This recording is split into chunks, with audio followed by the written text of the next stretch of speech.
What's up? Good afternoon and welcome to the Raw Feed. I'm Gary Franchi, coming live from our studio just outside Chicago, broadcasting worldwide on YouTube, Rumble, and X. Let me tell you, what's happening right now in our country is absolutely extraordinary. This is day 22 of Donald Trump's historic return to the White House, and the establishment is completely melting down. Why? Because he's doing actually what he promised. Imagine that, a politician keeping his word. But before we dive into tonight's explosive revelations, I want you to do something important. Share this stream right now.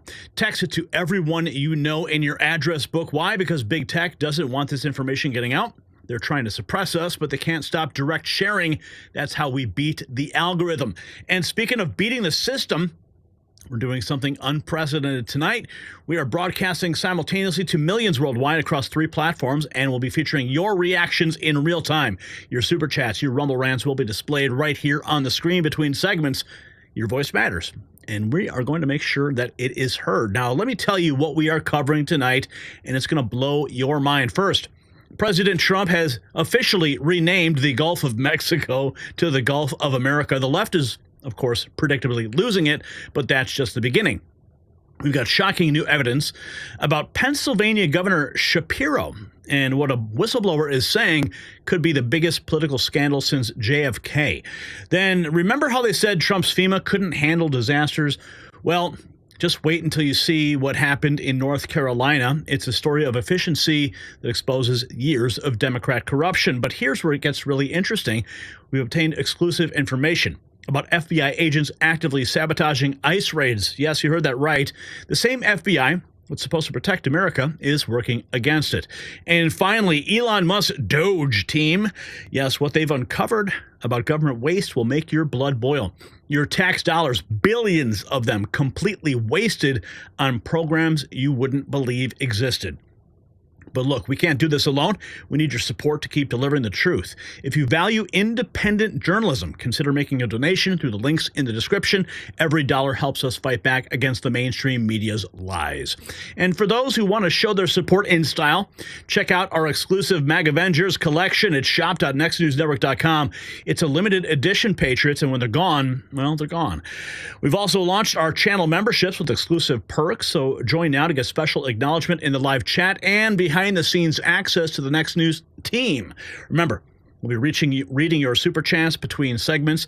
They get priority. Your questions, your comments, your voice front and center. So buckle up. This is the Raw Feed, the only show brave enough to tell you what's really happening in America. So let's get started and welcome you to the show. Parmis and Dennis and Sabrina and Sutton Realty. Lori is here, Tiny Dancer. We've got, who else is in the house? We've got Philip and Johnny Rocket in the house. We've got Bill and Mike's son and George and Bobby and Darlene and Laura. We've got Mary Riesling. We've got Mouth of the South in Florida. He is ready to go. We got Pegasus 1445. Smoochy. What's up? Mike's son in the house. We've got Ophicus 111. We've got Terry in the house. We've got Lisa Rumblebot, Josie Cooper, Laura Butler, Mojo Zinski. We've got Valeria. We've got Lou David. We've got AJ in AZ.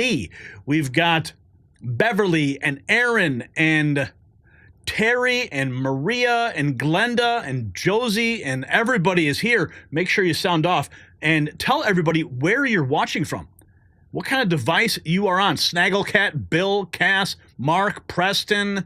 We've got Mike, just some other guys here. We got Kissa as well. So check it out. Comment in the chat where you're watching from, what kind of device. Let the world know just how big the Next News Network family really is. You're a part of the family here, and we love you for it. We got DLW, Irma, Phileas, Kiss the Rain, Sean Gunk, yes. Sandra Smith, Lisa. German is here in Argentina. What's up, Argentina? If you are watching from across the pond or anywhere outside of the United States, I really want to know. So make sure you put that message in the chat room, because we are global and people love freedom, and that's why they are here, because they want to see what's happening in the United States. So make sure you pop that into the chat room. We got the Poconos, Rebel Life. We got Derek and Phineas and Patty and Procent and Nerid and Tammy. My goodness, everybody's in the house. Thank you for joining us on this earlier broadcast. We got some news to get into, so let's just jump right into it, shall we? Well, right now, we're going to begin with something that would have seemed impossible just a few weeks ago. President Trump, while flying aboard Air Force One to the Super Bowl, did something so boldly American that the establishment media is literally hyperventilating. He renamed the Gulf of Mexico to the Gulf of America. Now, of course, why would he do this? And why are they so upset about it? Well, here's the amazing part. It's working exactly as intended. While Democrats scream about symbolism, Trump's administration is systematically dismantling decades of bureaucratic waste. His approval rating, 53% and climbing. When's the last time you saw numbers like that? Exactly. Now, Patriots, let me tell you something remarkable. As President Trump renames the Gulf of America and reasserts our national sovereignty, global powers are making their own moves. China and other BRICS nations are stockpiling gold at an unprecedented rate. Why? Because they know it's coming. The U.S. dollar's dominance is being challenged and smart money is moving to physical gold. That's why I trust Noble Gold Investments. They understand that true financial independence means owning physical precious metals. Visit nextnewsgold.com and secure your financial future. Don't wait until it's too late. That's nextnewsgold.com, or give them a call. The number on the screen, 877-646-5347. Okay, we got some breaking news that just occurred. My buddy Tom, whenever he calls, I pick up the phone because, well, he doesn't miss a beat. We got this just in. President Trump is planning to pardon former Illinois Governor Rod Blagojevich. Here's me and Rod just a couple days ago. Yeah, there's me and him at the Drake Hotel. We have the speech up on our channel, so check it out in full. It is an amazing speech, one of the greatest speeches I've ever heard. So check it out. But here is Fox News breaking the story. He's confirming that President Trump is expected to pardon the former Illinois Governor Rod Blagojevich. Blagojevich, a former Celebrity Apprentice contestant, served 8 years in prison on charges on his effort to sell Barack Obama's Senate seat after Obama won the 2008 presidential election. President Trump commuted Blago's 14-year sentence. That was back in 2020. So that record will soon be expunged, Sandra. Yeah, I think we saw he was present at the inauguration, a few of the parties there in Washington. Also, this is happening as there are reports, political reporting, that the president may be considering Blagojevich for ambassador to Serbia. So we'll see where all of this goes. That news that you just reported, just in. Interesting little tidbit. The very first time that I met Rod Blagojevich was in Belgrade, in Serbia, in 1999, when he was over there to try to release 3 American servicemen who were being held hostage by the Serbian government. So long way from there. But he's confirming that President... So check this out. This is going to be like the second greatest political comeback in American history. Especially if he's appointed to be ambassador, second only to Donald J. Trump. And now we've got this. Yes, we're learning that top military brass are planning to defy President Trump's order. Muse reporting. CNN states that America's top military leaders are meeting to formulate plans to defy orders from President Trump or Defense Secretary Hegseth that they don't agree with, including using active duty troops to quell protests in cities or assist with deportations. So that's what we've got. And remember, a couple of weeks back, we reported on some clandestine meetings that were occurring that revolved around that very topic. So it looks like they are still continuing to move forward. A lot of people are saying this is treason. What do you think? And then we've got this, an Obama judge blocking Donald Trump's administration's freeze on federal funding. This is from Kyle Becker just 3 hours ago. In a sweeping decision, a federal judge has blocked the Trump administration from freezing any federal funding, dealing a significant blow to the White House efforts to withhold funds that are suspected of waste, fraud, and abuse of taxpayer money. Now, why would they want to do that? Isn't that like the key buzzword we always hear? Waste, fraud, and abuse. Waste, fraud, and abuse. Waste, fraud, and abuse. Shouldn't we be defeating that? Well, an Obama judge, Chief Judge John J. McConnell Jr. of the U.S. District Court for the District of Rhode Island issued the ruling reinforcing a temporary restraining order previously placed on the administration. The court found that the government had continued to freeze funds despite prior legal orders, prompting the judge to mandate immediate compliance. Well, I'm sure Donald Trump's going to push back on that. Won't be difficult because he has the executive authority. Here we have again Ryan Fournier. CNN's reporting top brass at the Pentagon currently formulating plans to circumvent orders from President Trump. Yes, he says literal treason happening once again. But we have this too. Elon Musk just 24 hours ago. The American people love what they are seeing. Quote tweeting and wokeness. Trump job approval hits an all-time high of 70%. Say he's keeping his word from the campaign. Look at the numbers. You cannot go ahead and you can't dispute that. The mainstream media is in panic mode because they are forced to report it. Inner City Press, 16 hours ago, Trump administration just asked a Southern District of New York Judge Vargas to vacate the Treasury Department temporary restraining order, arguing no court can issue an injunction that directly severs the clear line of supervision Article 2 requires. Think about this for a second. Donald Trump oversees the Treasury, therefore, in the executive branch. So he issues an executive order that we need to find out what's going on there. And then a judge steps in and says, no, you can't do that.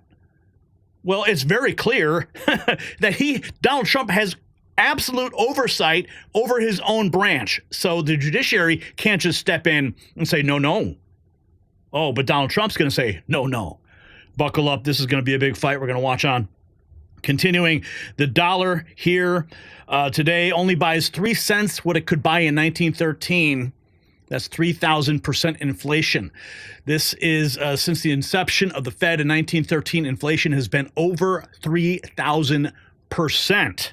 So why do I bring that up? Well, it's because we are learning that the Federal Reserve may be in the crosshairs of the DOGE, which would be like the holy grail of audits. Yes, we need to audit the Federal Reserve. I mean, shut it down at the end of the day. However, we can start. I'll be happy if we could just start with an audit.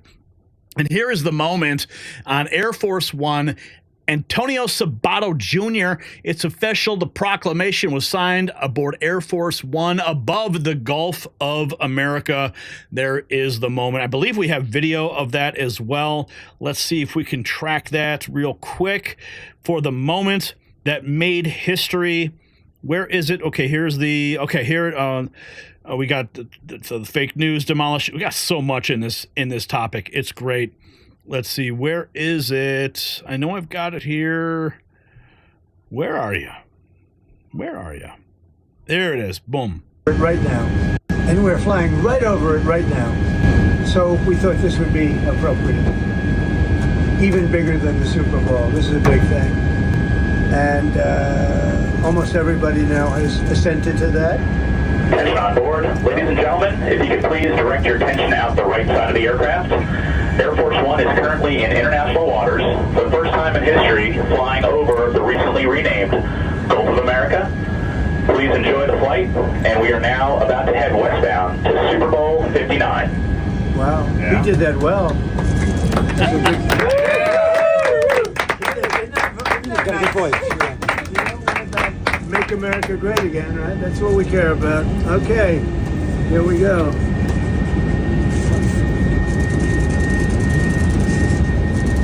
We are living in amazing times, my friends.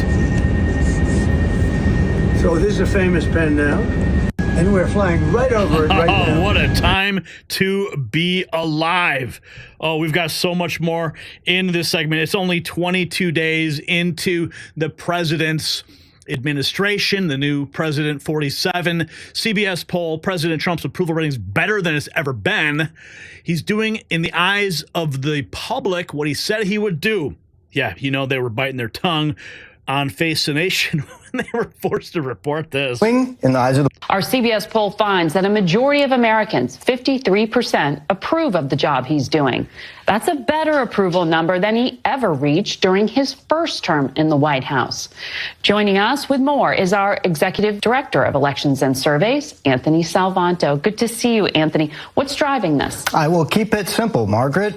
He's doing, in the eyes of the public, what he said he would do in the campaign. There's political value in that. In fact, 70% of people say he's doing what he promised. That's whether they approve of him or not. Now, there's another part of this that continues over from the campaign. There were words that he was described as being tough, being energetic, and he still is today in big majority numbers. So as people take a look in these first few weeks, there's been a lot of activity. They're getting that general sense of governance, and that's being reflected in these early numbers. So that's perception. What about the actual policies? Well, let's start with the ones that are popular. And again, these echo a lot of what we saw in the campaign. The idea of deporting those in the country illegally continues to be popular. We saw that in the campaign. Sending troops to the U.S.-Mexico border, again, majority in favor. We'd seen that in the campaign. For his supporters in particular, the focus on ending DEI is popular. We had seen in the campaign a lot of them thought those processes had gone too far. Our CBS poll finds... Yeah, CBS News forced to report it. And, oh, goodness, did you hear this? Okay, now, this was 24 hours ago. Lindy Lee, and I believe she worked for the Biden administration. When you hear what she talks about who was really controlling the Biden administration this whole time, it all makes perfect sense. Listen. Obama and Biden. Who was running the presidency?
For the last 4 years.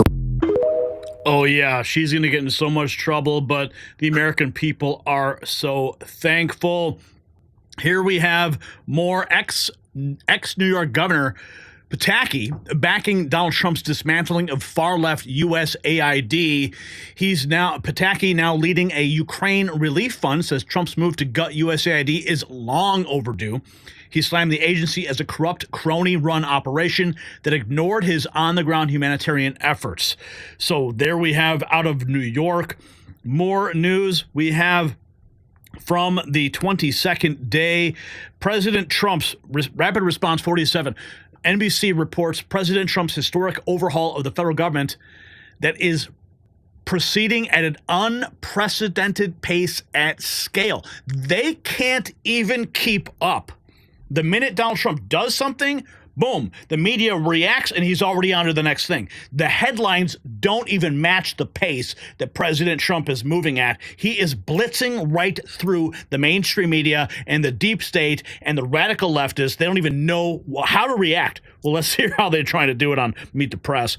Young tech engineers. We begin with President Trump's historic overhaul of the federal government that is proceeding at an unprecedented pace and scale.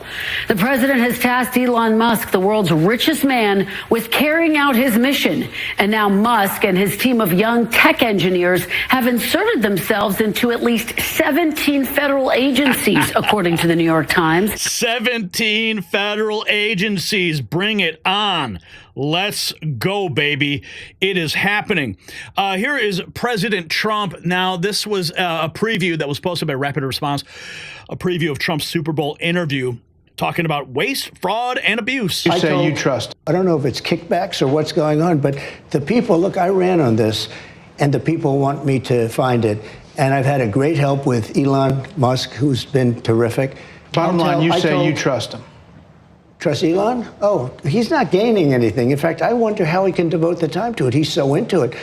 But I told him do that. Then I'm going to tell him very soon, like maybe in 24 hours, to go check the Department of Education. He's going to find the same thing. Then I'm going to go to the military. Let's check the military. We're going to find billions, hundreds of billions of dollars of fraud and abuse.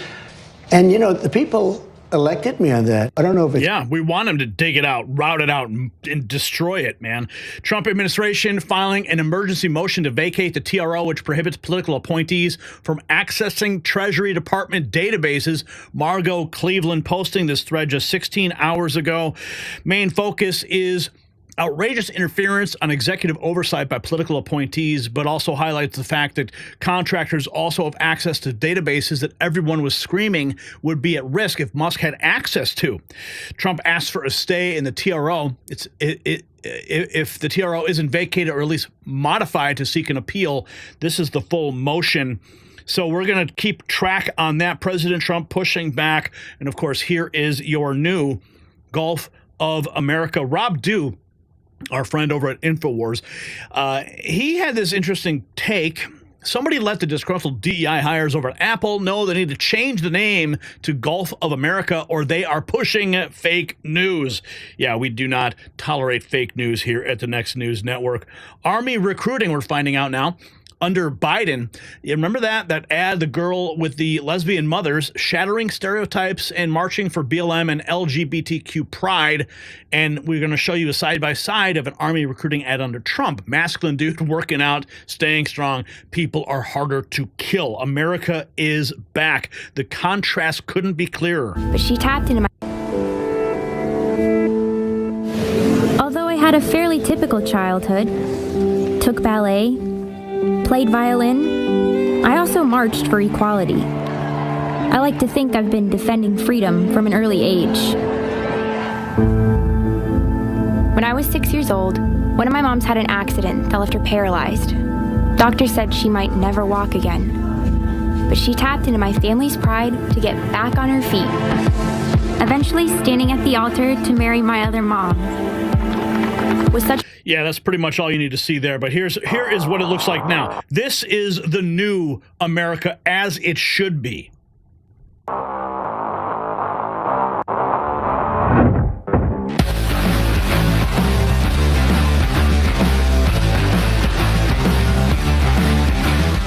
Stronger people are harder to kill. Welcome to Donald Trump's America. We are back. And here we have this. Benny Johnson, 24 hours ago, Trump's team was warned of severe Iranian assassination threats during his 2024 campaign, including missiles targeting his plane and sniper risks at car windows. Remember we reported on that? Those missing rocket launchers that came across the border? Here is Donald Trump's recent warning to Iran. Why say that you're unhappy to sign it if it's Iran and their proxies who have threatened to retaliate against you and your team by killing you guys for taking out Soleimani? Well, they haven't done that, and that would be a terrible thing for them to do, not because of me. If they did that, they would be obliterated. that'll be the end. I've left instructions.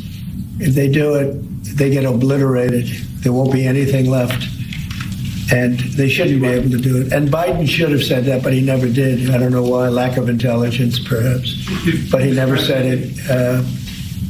If that happens to a leader or close to a leader, frankly, if you had other people involved also, you would call for total obliteration of a state that did it. That would include Iran.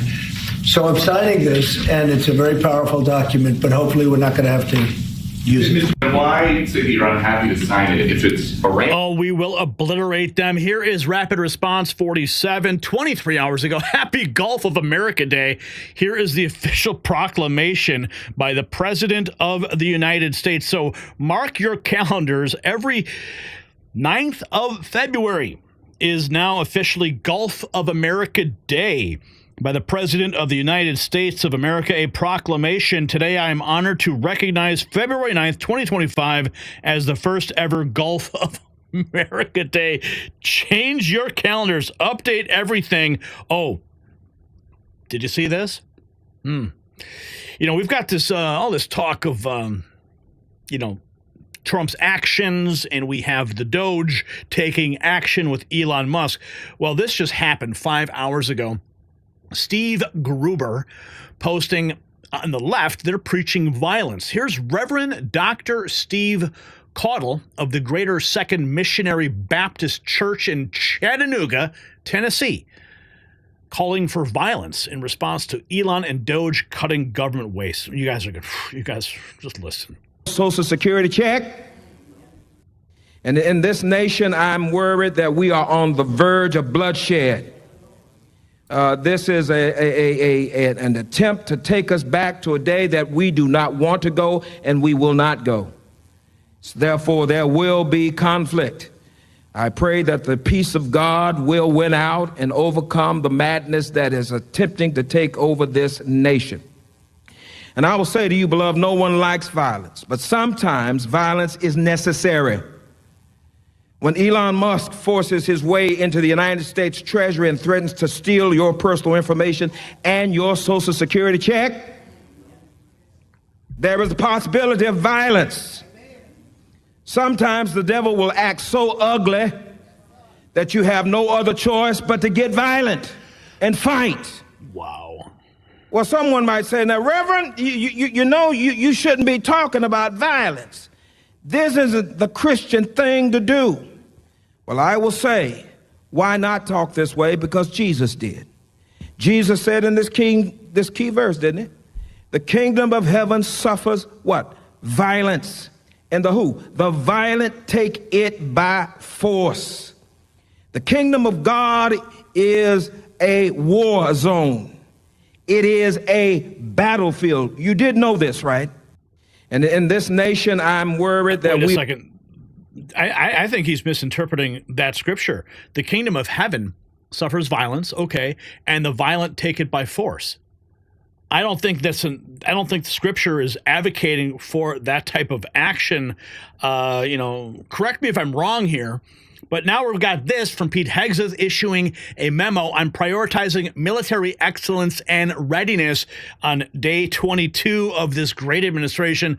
He just effectively banned people suffering from gender dysphoria from joining the military and stopped all taxpayer-funded transition expenses. So here is the official order from Pete Hegseth that was issued on February 7th, published today. Goodbye, DEI. No more will we be spending our money. Oh, and then we have this. An unhinged liberal's got a meltdown over Democrats not arresting Musk, and comments under her video suggesting that someone should assassinate Elon Musk. Nice haircut, by the way. Whatever, So when are people who actually have the power to do something actually fucking do something? When? There's only so much that me, myself, as an individual citizen can do, you know, like write call to representatives, speak up, do whatever. I know that there's stuff that I can do, but it's minuscule. I can't fucking go to the DC and arrest Musk or anything. I don't have the ability to do that. But when the fuck are people who are in power. When the fuck who are people who are actually in fucking power do something about this? When are they gonna fucking do something? Oh my goodness. Okay, she's just dropping F-bombs. She's just out of control. I apologize for that. Total unhinged liberal, but it's what we expect. Okay, and then we have this from the disrespected trucker who reports the Democrat Party got just too comfortable. They pushed a lot of people away from their party. Good riddance to the Democrat Party. Chris Cuomo asked why I put a target on my head. Here is Lindy Lee yet again. Wow, she is really on fire. Let's listen. What are you doing? Talking about what happened in the campaign and absolutely putting a target on your head, let alone your back. Why would you do this? If we don't confront reality, if we don't address these very serious issues, we're going to keep losing. And I really like what you've said, earlier in the segment. If we don't recognize that America is shifting rightward, we are going to keep losing. If we don't have a financial accountability and some sort of very serious accounting of how exactly we spent $1 billion in 2 to 3 months, how are donors and even everyday Americans who gave their $10 and $25 ever going to trust the Democratic Party again? Okay, so before we continue, as you can hear, she is clearly, the only reason she's doing this is to save her own party. She's trying to be like the voice in the wilderness screaming, listen to me, this is how we fix our party. But she's all in the process, she's exposing everything. And who's really going to listen? I don't know. We need a serious postmortem to show that we're learning the lessons, that we are exposing everything that went wrong, and that we are going to do better in the future. We can't just throw everything under the rug and assume that daddy's going to fill the piggy bank again. What do you think of these allegations of what Oprah, I mean, either they paid the production company or they didn't. I've never heard of people getting paid for endorsements. Paid to perform, maybe, but usually they give it. But do you believe it? It's not a matter of believing. It's literally in the report. And she can deny it however much she wants to, but it says Harper Productions on the FEC report. I really don't know how you get around that. It's her company. And she may not have gotten paid personally as a person, but it paid her company. So I think this is a matter of semantics. She got paid. And it's just, if my donors had known beforehand that the money would be dispersed this way, I do not think they would have given. It's a sacred trust. These people, a lot of my donors have worked hard all their lives. And again, these are everyday Americans around the country. I didn't just deal with big donors. I also fundraised from grassroots donors who gave $25, as I mentioned. I did something called Geeks and Nerds for Harris. People are giving like $10 to $15. These are people, some people are living paycheck to paycheck. So it's a sacred trust for them to give money to a campaign. It is our utmost responsibility to use that money in a responsible manner and to not treat it as OPM, which is other people's money. Yeah, well, I wonder how many of those celebrities actually got paychecks. Here we have CNN's Henry Enton blown away by Trump's popularity surge. This is on CNN. Oh, goodness, I love it so much. Watching these mainstream media outlets forced to report all these numbers. Oh, God, we are living in amazing times, my friends. I can only imagine that they're just in the producers' rooms of these outlets. They are just pulling their hair out. We pushed a false narrative for so long. How can these numbers be positive? The Pew poll, all of these respective. CBS News out with a new poll showing that Americans seem to be liking what they're seeing. But it's a mixed bag. Yeah, I mean, look, but it's not just CBS. I like to take an average of the polls. And holy smokes, I mean, look at what the difference is between now versus 8 years ago during the first Trump term, right? This is Trump's net approval rating on February 10th. You go back to 2017, Trump was already underwater at -5 points on the net approval rating. That's approval minus disapproval. What a difference 8 years makes. He's on the positive side of the ledger at +4 points. And again, it's not just the CBS News poll. We're talking about the Gallup poll. We're talking about the Ipsos poll. We are talking about the Pew poll. All of these respective pollsters have Trump in a better position now than they did 8 years ago. The bottom line is Americans are far more likely to say they like what they're seeing now versus what they felt during Trump's first term. Okay, so how Wait, you got more? You got more for us? Keep going. Let's hear. rare is this? You're going to show us sort of where we're at now and how rare it is that this number so I want you to how rare it is. Take a look at this plus sign, right? Compare that to the he said plus size. Was he referring to the co-host there? Negative sign. Being on the plus size of the ledger, right? In positive net approval territory. A positive net approval rating for Donald Trump. Again, whoa, whoa, whoa, whoa. Entire first term, just 11 days, Donald Trump had a net positive approval rating. Compare that to the second term, just so far, every single day of Trump's second term so far, he has been on the positive side of the ledger. 21 days, all 3 weeks. That's already 10 more days than he was in his entire first term. So again, this is just another sign that Americans are far more likely to like what they're seeing in his second term than they were during his first term. He also won the popular vote in his second term, so it stands to reason that there would be more people that would approve of some of what he's doing. Is there? I can't stop. All I hear is plus size. Oh man! Something that Americans say about why it is that they like him now more than they did back in the first term? You know, I think one of the things that's so important for politicians is for folks to believe what they're saying and that they're keeping their campaign promises. Okay, yes, Donald Trump's doing just that. And speaking of demolishing the media, oh, dude, President Trump took Huffington, just literally buried Huffington Post on Air Force One. Listen to this. It's so beautiful. I haven't years. I thought that Vice President suggested that if the Supreme Court rules in a way that you don't like, they can just enforce it by themselves. Do you agree with that? I don't know even what you're talking about. Neither do you. Who are you with? Up close. Who? Up close. Oh, no wonder. I thought they died. Are they still around? I haven't read them in years. I thought they died. All right, go ahead. Who else? Vice President. I thought HuffPost died. Yeah, pretty much. Here's Speaker Mike Johnson just 7 hours ago.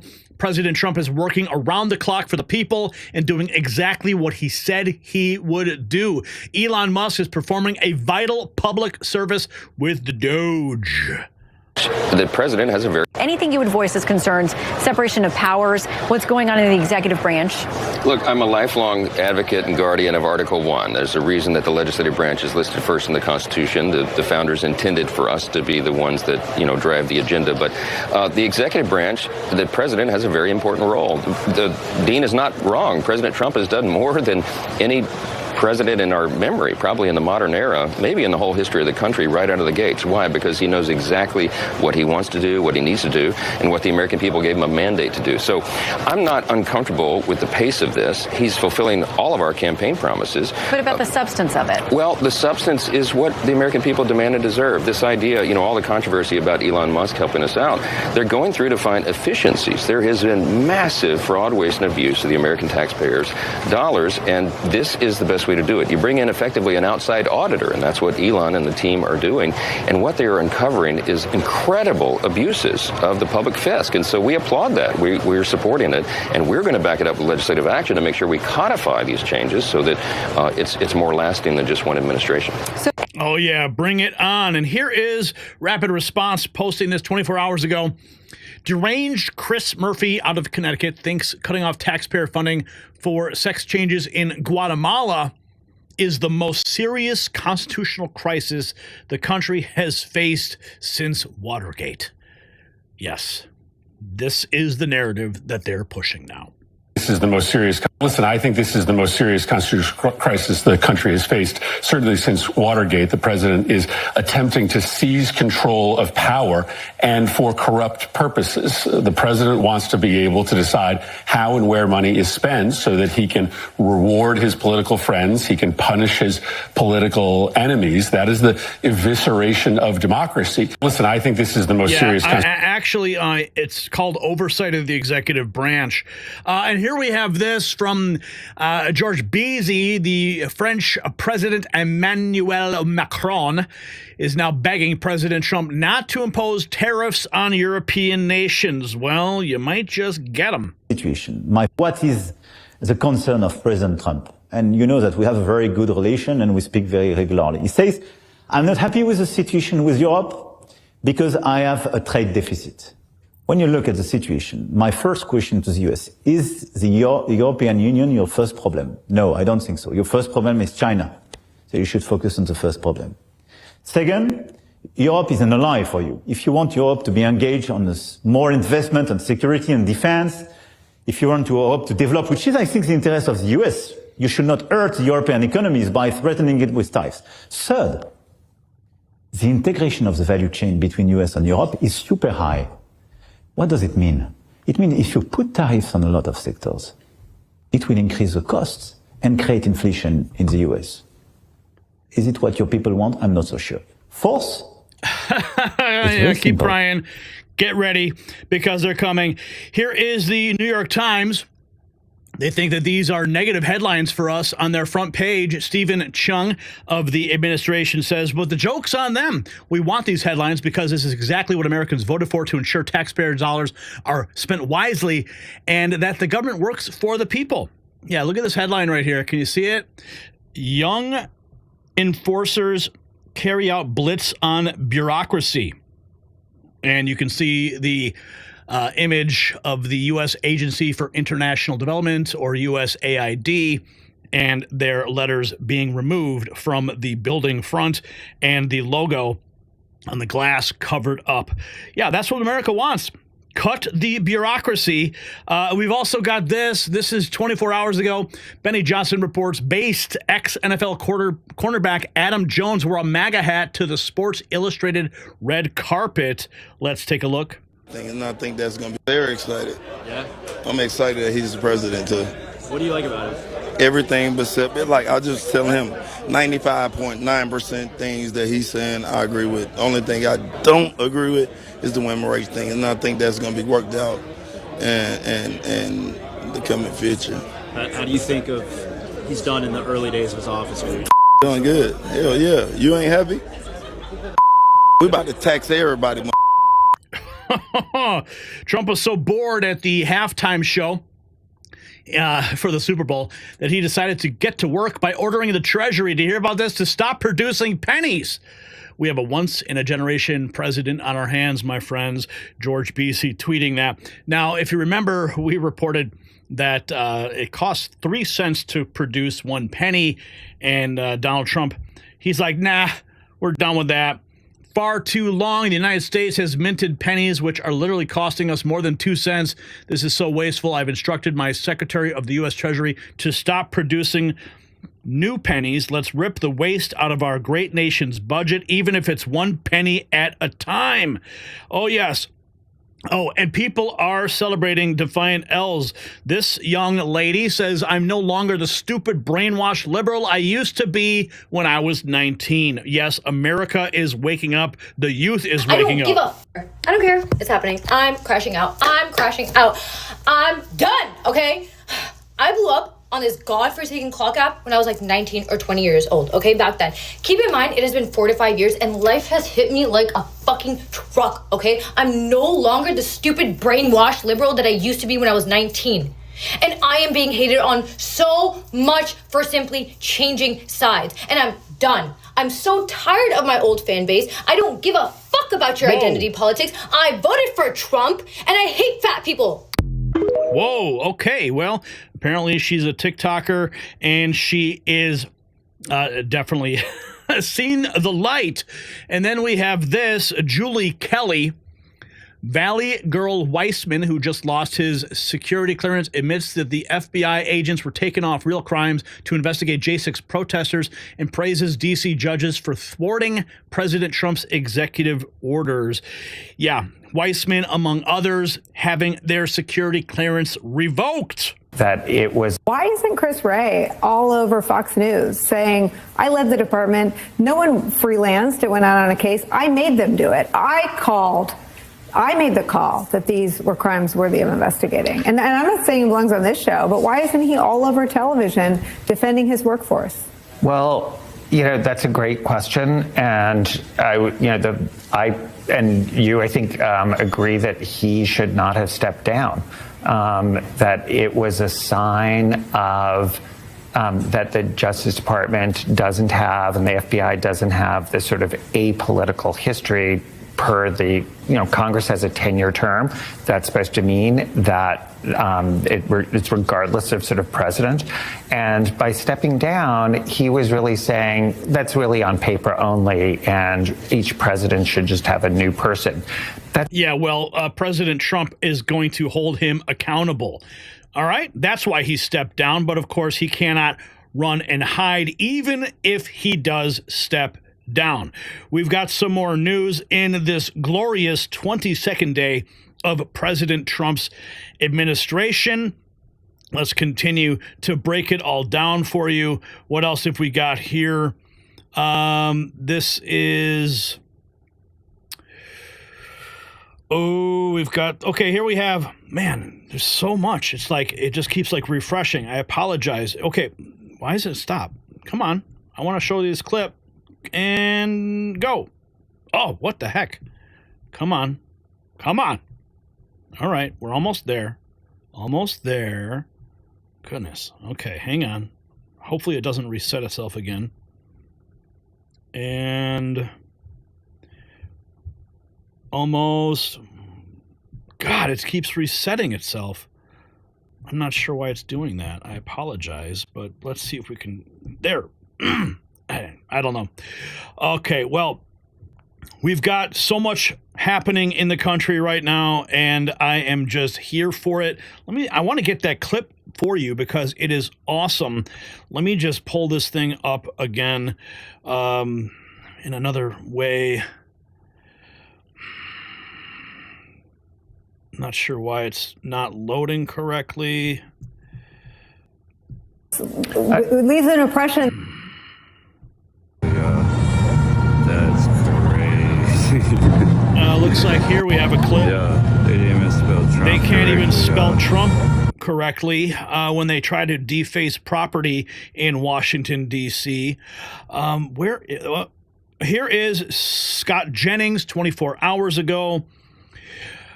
Trump at 53% approval in CBS poll because he's getting on the right side of virtually every issue. Approval rating. Trump is like the 80-20 president. He gets on the right side of all these 80-20 issues. Democrats knee-jerk and take the 20. And then what happens? Today, CBS News poll this morning, Donald Trump sitting at a 53% approval rating, the highest he's ever recorded in that survey. Why? Because Democrats are taking the wrong side of all of these obvious issues, number one. And number two, they're giving him an enormous amount of latitude to move fast and break things, which I heard used in a pejorative fashion. But when you're talking about the government, that's what people want. Well, and Democrats keep Trump to do. Trump is like the 80-20 president. He gets on the right side of all these 80-20. Okay, I think I got the clip for you now. Sorry. It's, let me just see if I can pull it here. This is Elon Musk posting this just 13 hours ago. It should show up now at the top. Here we are. Buyers at midnight on Monday, this offer for 8 months of paid vacation at the end of their term. Will it go to layoffs if people refuse to come back to the office? What comes next? Well, of course, if people refuse to come back to the office, they're going to be laid off. I mean, why would federal taxpayers be subsidizing Netflix watching at home for so-called federal workers? In other words, How can you call yourself a federal worker if you never show up at the office? We have these giant cavernous office buildings in Washington, D.C., carved out of marble stone and granite in the Greek classical style, some of the most gorgeous buildings on earth. The taxpayers fund it, they pay for it, they upkeep, they provide electricity to, and no one's showing up. And what are they doing at home? Watching their favorite streaming shows? It's crazy. Of course they have to get back into the office because they work for everyone watching me today.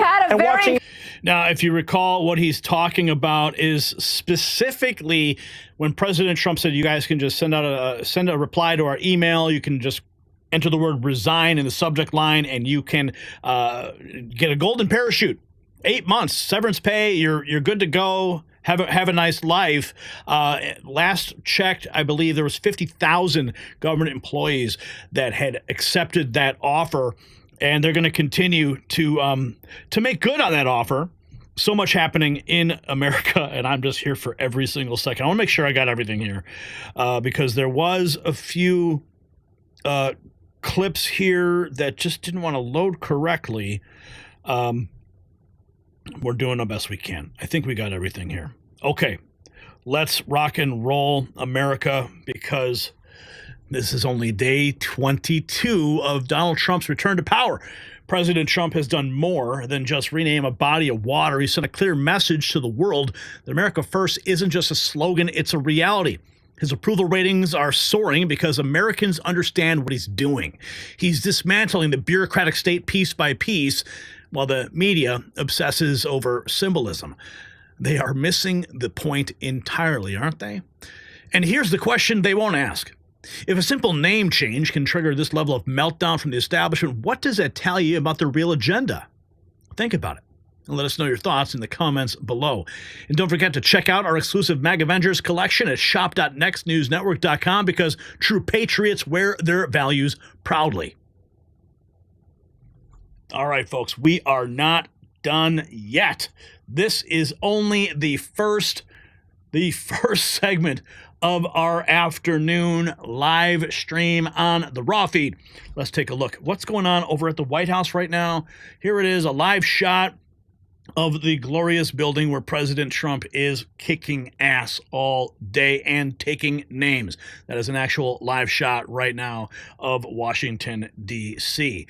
We got some super chats to speak of. Mouth of the South dropping $2 in the jar. Can't block Trump from following the law. It is treason. Nancy Pelosi's liver is here. Ordering up a triple Grey Goose. Neat. Oh, man. I'm already like gagging on that. And then we have Mouth of the South. That was $10. Nancy Pelosi's liver wanted to drop $10 just to say that.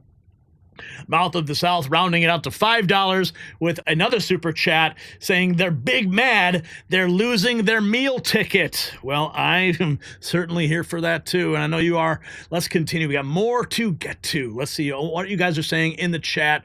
We are only just beginning. Nancy's liver is better than her hip. Oh, yeah. Next news not released. We don't find bombs in the park. Yeah, sure. You sent a link about some World War II bombs that were found. I'm going to have to take a look at that a little bit later. What's up, Pothead Kenny? We got Sharon Bowers pray for President Trump and his team. Glenn Pillar is here, and he says, I look forward to the news daily, something I couldn't stomach for 4 years. I know, Glenn. Every day is like waking up for Christmas. Queen Bee's Art Hive. Hank just spit my drink across the room. Ooh, okay. Sure you says my liver's made of titanium. Oh my goodness. You guys are so funny. Okay, we got more news to get to. Speaking of dismantling the deep state, let's get at it right now.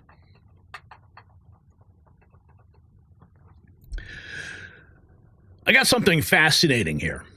Elon Musk, the world's richest man, is sleeping on the floor of government buildings. Why? Because he's leading what might be the most important audit in American history. Think about that. The guy who built rockets and electric cars is now combing through federal spreadsheets, and what he's finding is absolutely staggering. Your tax dollars, billions of them, spent on things so absurd you won't believe they're real. A $90,000 bag of bushings that should cost $100. Yeah, that happened. And it gets worse. Much, much worse. And speaking of uncovering the truth, Isn't it time we talked about what's really in your collagen supplement? While DOGE exposes billions in government waste, I've discovered something shocking about store-bought collagen. Most of it poorly sourced, barely effective. That's why I trust this multi-collagen formula with 5 key types sourced from 4 different places. It's like the DOGE of collagen supplements. Nothing gets past their quality control. Visit healthwithgary.com to get 51% off during their special audit season promotion. Get your skin great again at healthwithgary.com. Okay, check this out. This is just in the Gateway Pundit with this headline: Barack Obama inadvertently created DOGE department when covering for Obamacare website failure. Who knew? Yeah, this is breaking news. Obama's blunder. We posted this on our X account 3 hours ago, and if you're not following us there, you need to. Obama's blunder gave Trump and Musk the keys to the deep state. Obama thought he was covering up his disastrous Obamacare website, but he accidentally created the very tool that Trump is now using to dismantle the deep state. When Obamacare's billion-dollar website failed, you remember that? Well, it was all over the news. Obama rushed to create the United States Digital Service to fix it. What started as a cover-up for Michelle Obama's corrupt vendor choice became the backdoor Trump needed. Trump simply rebranded it as the DOGE department, giving Musk total access to government tech systems. Now Musk is exposing billions in fraud. The Treasury is making payments to people without social security numbers. The Pentagon, the Treasury, and entire bureaucracy are getting audited. Obama judges are desperately trying to block Musk from seeing the deep state's money laundering schemes. And here is the kicker: Elizabeth Warren's Consumer Financial Protection Bureau is next on the chopping block. This is history in the making. The very system Obama created to protect his mess is now being used to expose it all, and the left is in full panic mode. We have this. Speaking of panic, Representative Rosa DeLauro, the Democrat from Connecticut, yeah, you know who I'm talking about, this creature right here. She says President Trump defunding USAID was just the beginning. Now he's going to go after the Department of Education. Well, of course he is. Italians. But I think it was prescient what President Trump said today. The U.S. aid was just a skirmish. They're going after the Department of Education and limiting people's opportunity to get an education in this country. The dream of my parents, Irish, Italians, Polish, the entire, parents want their kids to get the best of an education, and they're going to deny it. We are going to respond to it, and we are responding to it. Something tells me that if you get rid of the Department of Education, it's not going to affect your local school board because your local taxes go to that. And here's that moment. This is that historic moment that we have all been unburdened by what once burdened us. Here is when they took the sign, the letters off of the USAID building. I mean, when I saw it initially, Adam Schiff had made a post about it. And I'm like, is this real? Is this like really happening? Like, pinch me. What is going on here? But yeah, they actually pulled the letters off of the building, covered up the logo. Bye-bye. Finally, it is done. That CIA front group is no more, at least for now. And then we have this Gunter Eagleman posting this meme. We need to see Trump's taxes. That's, the rallying cry of the Democrats for so long. And of course, we shouldn't see how USAID spends your tax money. No, we can't handle that. Oh, and I wanted to bring this up. Now, this is, of course, from about a couple days ago. And remember when Maxine Waters and then they all went to the Department of Education? I found this angle that was like really at the start of the whole thing, and I want to share it with you because it just shows you how crazy that these leftists are as President Trump and Elon Musk continue to cut the waste, fraud, and abuse from the federal bureaucracy. Defiant L says, as much as I enjoy these meltdowns, I feel bad for this man having to deal with them. Remember that security guard? Let's listen to this. Yeah, I remember that. Give it a tug there. All access. Over there. We're members of Congress.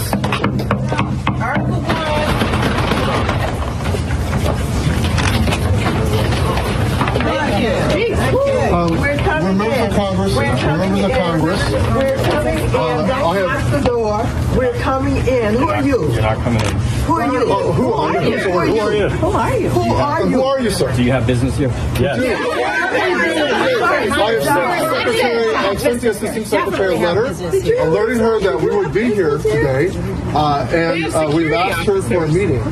Yeah, I don't know that that's been accepted, so until that's accepted. It doesn't need to be accepted. What authority do you have? And what do you do here? What do you do here? Security responsibility. Get out of here.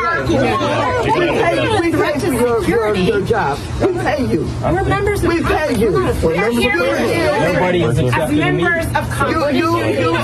We haven't heard that from the Secretary. We haven't heard that from the spokesman. I'm relaying that. So you are not the spokesman for the department. You are a security guard. Can you identify yourself? I already did. We are members of Congress. We'd like them to defend that. You don't have any identification. Where's your ID? Where's your ID? Where's your ID? Not good enough. We are not a threat to. Yeah, look at Maxine Waters. Not good enough. Oh, these people are unhinged. Now we've got this from Teddy Roosevelt. The Department of Health and Human Services sent the city of Austin, Texas Gov, a fat federal check for $31.8 billion to pay for HIV emergency relief project grants. Here is the receipt for that payment. The question being raised, is there an HIV emergency in Austin in 2025? How many people in Austin have HIV? Did the city of Austin distribute this $31.8 million to HIV patients to pay for their medication and health care? If you're an Austin resident who has HIV, please reply to this post and let us know if you received a dime of relief from this $31.8 million in federal money to pay for your medication. Yeah, it continues. In Harris County, they transfer money into a flex account to avoid the red tape, federal compliance requirements, and spending deadlines attached to receiving money from Uncle Sam. They've transferred $115 million so far. Yeah, it continues. And we're here to expose it all. That's why we exist. Here is an MSNBC host. This was posted just 4 hours ago by Media Lies. An MSNBC host radically gaslighting Americans, claiming that blacks will be negatively impacted most by Trump's cuts of bureaucracy. Yeah, they're continuing stoking division among the races in this country. They point out here that African Americans also pay taxes. Trump's cuts of government waste is likely going to save all Americans money, regardless of race. Here we go with the gaslighting from MSNBC. Federal data shows that the federal workforce is the largest employer in the nation, and federal data shows that black Americans who have historically found greater equity in the public sector compared to the private sector will disproportionately bear the brunt of Trump's effort to gut the federal workforce. Black people are more likely to be employed by state or federal government than any other demographic. According to a Center for American Progress analysis of 2022 data from the Bureau of Labor Statistics, approximately 1 in 5 black workers are employed in the public sector. That's not okay, so they work for the government. What's the point? I mean, what are you getting at? Because Trump's going to cut the bureaucracy, then this percentage of the American population who works for the government, let's not talk about race. Let's just talk about how many people in the government are going to lose their jobs. But they want to make it about race all the time. Here we have Kanekoa the Great. 4 hours ago, Defense Secretary Pete Hegseth on the DOD will be partnering with Elon Musk and the DOGE. Expect to find hundreds of billions of dollars in wasteful spending. This was on Fox Business with Maria Bartiromo. Listen. In a row, and I applaud them. So tell us about this upcoming look at the spending at the Defense Department. Should we expect hundreds of billions of dollars in wasteful spending there? Unfortunately, I think so. And we very much, the president is right. He's setting the pace. And he is also correct that American taxpayers deserve to know exactly how and where their money is spent. The fact that I have to commit, Maria, to an audit being done in 4 years is bad enough. The Pentagon should be able to pass a budget right now. Thankfully, the Marine Corps has passed a clean audit for 2 years in a row, and I applaud them. But that needs to go across the entire department. So that will be a focus. Where we spend dollars, we need to know, or when we spend dollars, we need to know where they're going and why. That's simple accounting, and that has not existed at the Defense Department. We're going to fix that. But that's not even DOGE. I mean, we welcome Elon Musk and DOGE coming into our department to help us identify additional ways in which we can streamline processes, fast-track acquisitions, cut waste, cut tail to put it to tooth. We know in a world where America's, $37 trillion in debt, resources will not be unlimited. So every dollar we can find that isn't being spent wisely is one we can put toward warfighters. So we welcome DOGE at DOD. We will partner with them, and it's long overdue. The Defense Department's got a huge budget, but it needs to be responsible. Yes, it does. And the party isn't over yet. Here's that pastor again. The Second Missionary Baptist Church calling for violence against DOGE and Elon Musk. So attempt to take us back to a day that we do not want to go. And I will say to you, beloved, no one likes violence, but sometimes violence is necessary. When Elon Musk forces his way into the United States Treasury and threatens to steal your personal information and your Social Security check, there is the possibility of violence. Yeah, I don't think that Elon Musk is stealing anyone's Social Security check. Somebody needs to investigate this guy real quick. This kind of language should not be presented from the pulpit. Here we have White House Deputy Chief of Staff Stephen Miller on USAID talking about what it was actually funding, an army of left-wing activists. Even beyond that, the USAID was a slush fund, first of all, for left-wing projects around the globe, like gender surgeries around the world, diversity, equity, and inclusion policies, crazy Green New Deal climate scams, and every other lunatic left-wing project that is bankrupting this country. But even beyond that, it was funding an army of left-wing activists, these NGOs, non-governmental organizations, NGOs. They get billions and billions of dollars, and they use that money to then infiltrate corporate America, to then infiltrate the public sector, to then resettle, for example, at taxpayer expense, millions of illegal aliens into this country, to drive racist equity policies, to drive radical left gender policies. And so what we've learned is that the left's, this mammoth left-wing power structure, plus left-wing media, wasn't organic.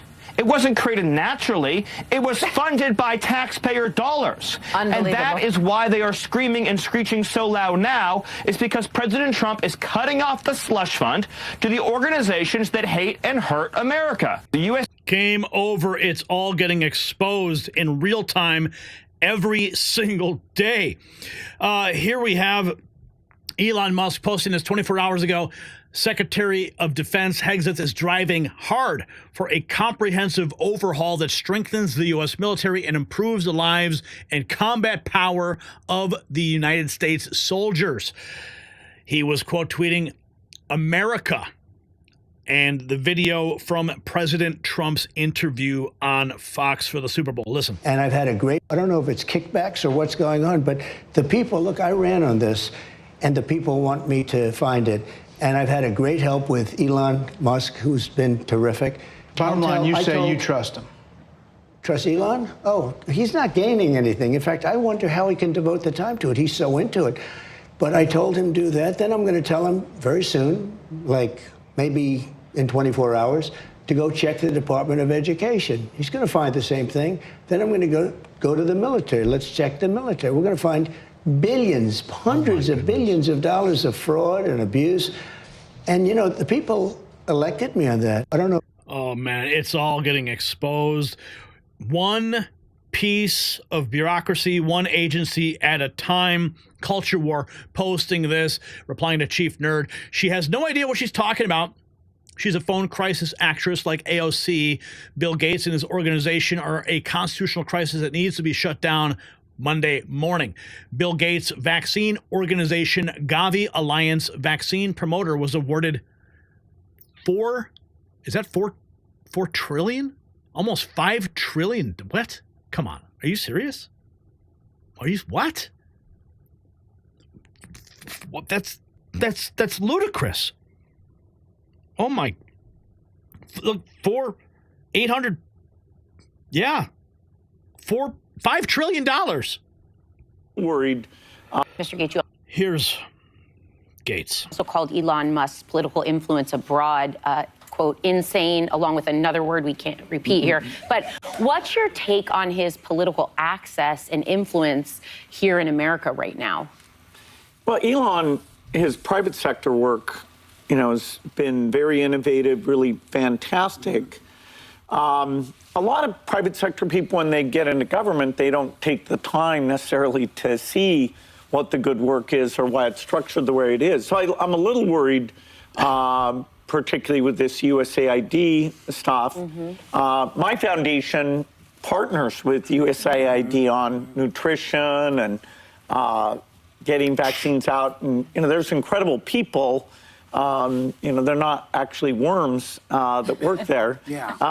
So, hopefully we'll get some of that work back in shape. In fact, if we don't, you could have literally millions of deaths. So, millions of deaths, he claims. Well, I mean, you've got how many billions of dollars, Gates? I mean, why don't you just go ahead and just fund it yourself? Why do you need taxpayer money? Why does it work like that? If you're such a philanthropist, why don't you fund it? No, but you're going to go ahead and attack when we cut the fat from government. Why? Because you're not going to get that government money anymore. And then we have this.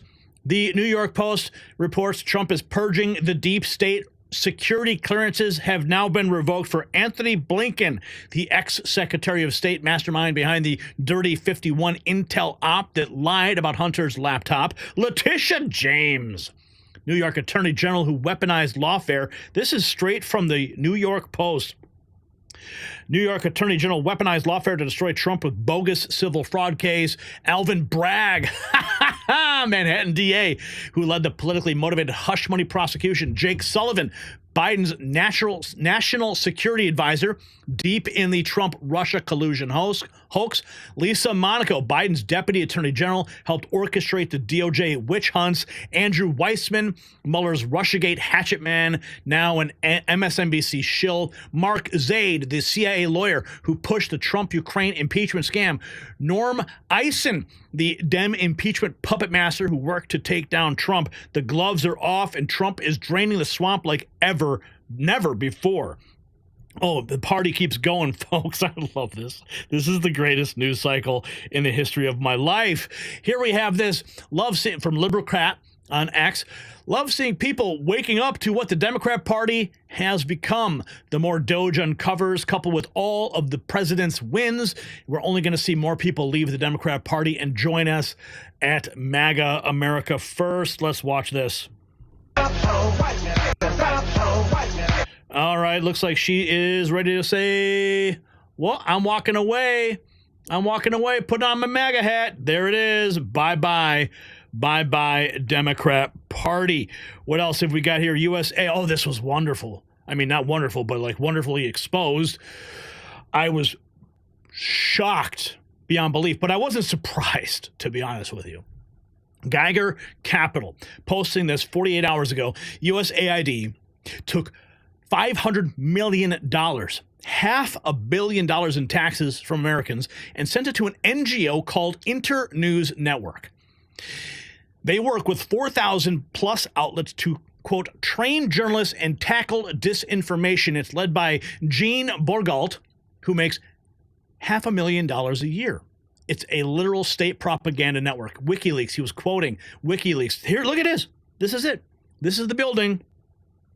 WikiLeaks posted USAID and state funneled nearly $500 million through this building, which is at 876 7th Street in Arcata, California. The IRS and in government contracts list this as a current registered address for although it was clearly abandoned by December of 2024. This is a photograph that was taken months ago. In IN's funding, Internews funding has doubled since 2016. Yeah. Okay. Now, so I did post, where it is, Internews Network. I got a better picture of it, like a close-up. I went to the Google Maps and looked at the shot. I think I've got it right here. There it is. Whoops, what happened? My bad. I must have hit a button. I apologize. Okay, so Geiger Capital, here is Jean Borgault. Exactly as you would expect, she previously worked for USAID itself for 6 years, also for Wired, who's been leading the media attack on the DOGE team.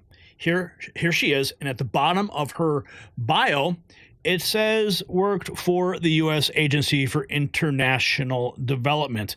And this is the close-up shot that I was able to get using Google Maps at that address. And you can clearly see Internews right there on the photograph as they were passing through. And then we have this, Wall Street Apes. 24 hours ago, why is Elon Musk supporting Ron Paul leading an audit of the Federal Reserve? Why is it such a big deal? Because the Fed has never had a full audit or full disclosure of monetary policy decisions. Here is an example. The Fed got caught doing $500 billion in swaps overseas with no oversight. Let's flash back to this historic moment. I'll never forget this. I'm sure who got the money? To financial institutions in Europe and other countries. Which ones? I don't know. There's Ben Bernanke, the former Fed chair. $500 billion, and you don't know who got the money? The loans go to the central banks, and they then put them out to their institutions to try to bring down short-term interest rates in dollar markets around the world. Well, let's start with which central banks got the money. There are 14 of them, which are listed I'm sure they're listed in here somewhere. All right, so who actually made that decision to hand out $1 trillion that way? $500 billion. Who made that decision? The Federal Open Market Committee. Okay, and was it done at one time or in a series of meetings? A series of meetings. And under what legal authority? We have a long-standing legal authority to do swaps with other central banks. Do you happen to know anything? It's not an emergency authority of any kind. Anything specific about it? Do you know my counsel says Section 14 of the Federal Reserve Act. Who got the money? Yeah, keep trying. Elon Musk is going to uncover everything. And when they crack the Fed, man, it is going to be time to pop some champagne. And speaking of the Paul family, Senator Mike Lee floating former Representative Ron Paul for Federal Reserve Chairman. Elon Musk says it's an amazing idea. Yes, look at your screen right now. John Solomon reporting 24 hours ago, Senator Mike Lee floats former Rep. Ron Paul for Fed chair. Could you imagine? Could you imagine that? Oh my goodness. Oh, that would be the most beautiful thing. The most beautiful thing. Seeing Ron Paul as the Fed chair. Oh, he would just dismantle that. Him and Rand and Elon and Trump just taking that building apart piece by piece. Oh, my God. Just the News reporting it. Please make it so. Please make it so. Oh, my goodness. Here we have more. Mario to fall 24 hours ago. Elon, defeating bureaucracy is almost as difficult as breaking physics. The challenge is overcoming bureaucracy. Bureaucracy is perhaps the penultimate boss battle. Let's take it back to Elon. The challenge is overcoming bureaucracy. And I think bureaucracy is perhaps I'd say the penultimate boss battle. The ultimate boss battle is defeating entropy, which physics tells us we cannot defeat entropy. The second hardest battle is defeating bureaucracy. But you know, that's how difficult it is to improve government. The challenge is overcoming bureaucracy, and I think bureaucracy is perhaps I'd say the penultimate boss battle. Oh yeah, baby, let's keep going. The party's continuing here. The Next News Network. Trump has instructed Musk to audit the Pentagon on spending. Given quickly to follow up on what Peter was asking, have you directed Elon Musk to review Pentagon spending, given it's the biggest discretionary spending in the federal budget? Yes, I have. Pentagon, education, just about everything. We're going to go through everything, just as it was so bad with what we just went through with this horrible situation we just went through. And I guess 97% of the people have been dismissed. It was very, very unfortunate. You're not going to find anything like that, but you're going to find a lot. And I've instructed him to go check out education, to check out the Pentagon, which is the military. And, you know, sadly, you'll find some things that are pretty bad. But I don't think proportionally you're going to see anything like we just saw. Oh, yeah. We are almost there, folks. And Wall Street Apes posting this 23 hours ago. This is why we need Elon Musk DOGE to do a full audit of the Department of Defense, because we need transparency. One of the most important files leaked from the Pentagon. The files revealed a blueprint for setting up a Ukraine war. These are the secret projects that our money is funding. So explain that to people. I'm definitely not an expert on this. But it seems like a blueprint for setting up this war. Yes, and a very sensitive document. I mean, Kirby, John Kirby, he's like Biden's spokesperson. He's the guy who lied about the Nord Stream, you know, in the press room. Mm-hmm. And he came out and said, he specifically told media, don't cover this. Well, now it's getting covered. It's all coming to light. And Elon Musk's team, this is from Wall Street Apes as well, 18 hours ago. When Elon Musk's DOGE team audits the Department of Defense, this needs to be looked at. Dr. Stephen Greer, the founder of the Disclosure Project, exposes how the DoD works with the military-industrial complex to create unaccountable money. There's 2.3. Remember, the day before 9/11, we have a videotape of Rumsfeld at the Pentagon. I'm not sure he knew it was being recorded, because I'm shocked that he said it. And it's in Unacknowledged, the documentary. He says, and this is now 21, 22 years ago. He says, there's $2.3 trillion unaccounted for in the Department of Defense budgets. Trillion, not billion. How do you have that much money unaccounted for? Oh, you do. Let me give you an example. I believe it. They say, you know, it costs $2 billion a plane to make the B-2 Stealth. It's about $150 million. The rest of it goes through the back door into these unsanctioned projects that neither the president nor the Congress knows. Never mind the American people.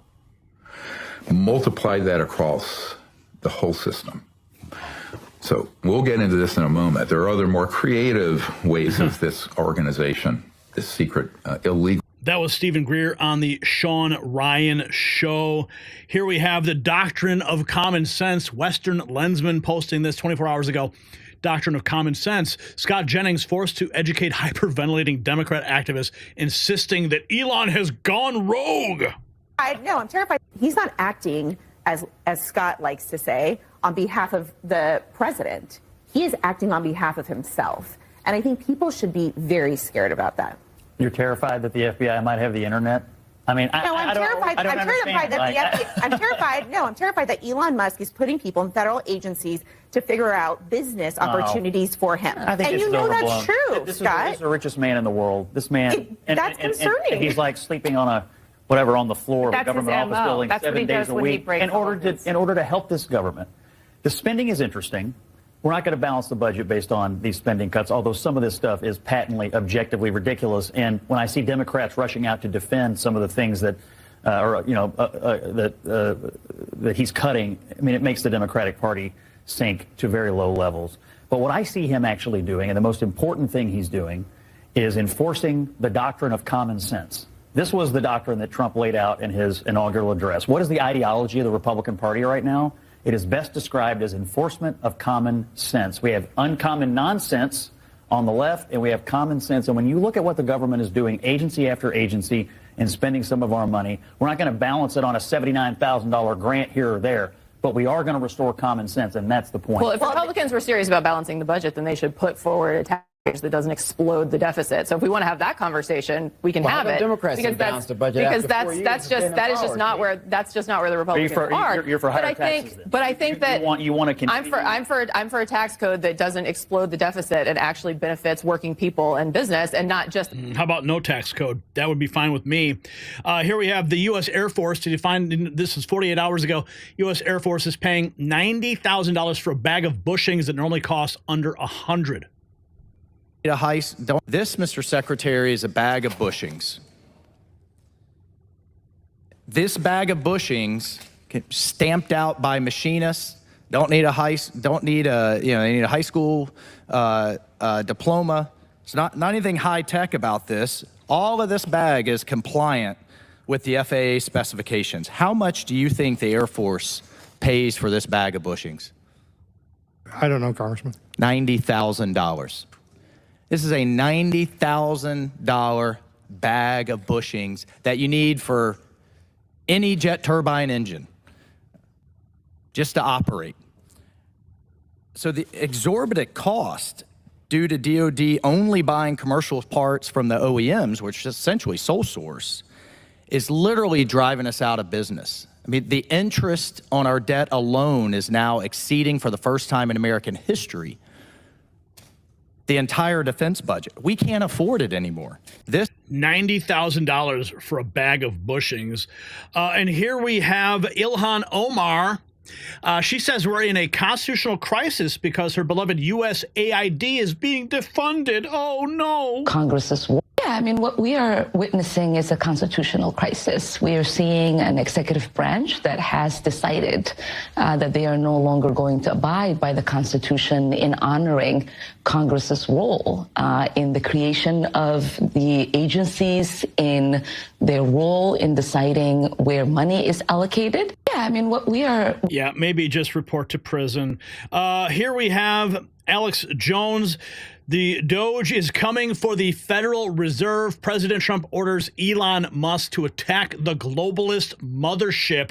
Trump has directed DOGE auditors to investigate the private run-for-profit Federal Reserve System. The secretive corporation established by the Fed Act of 1913 represents the capstone of the globalist unelected deep state.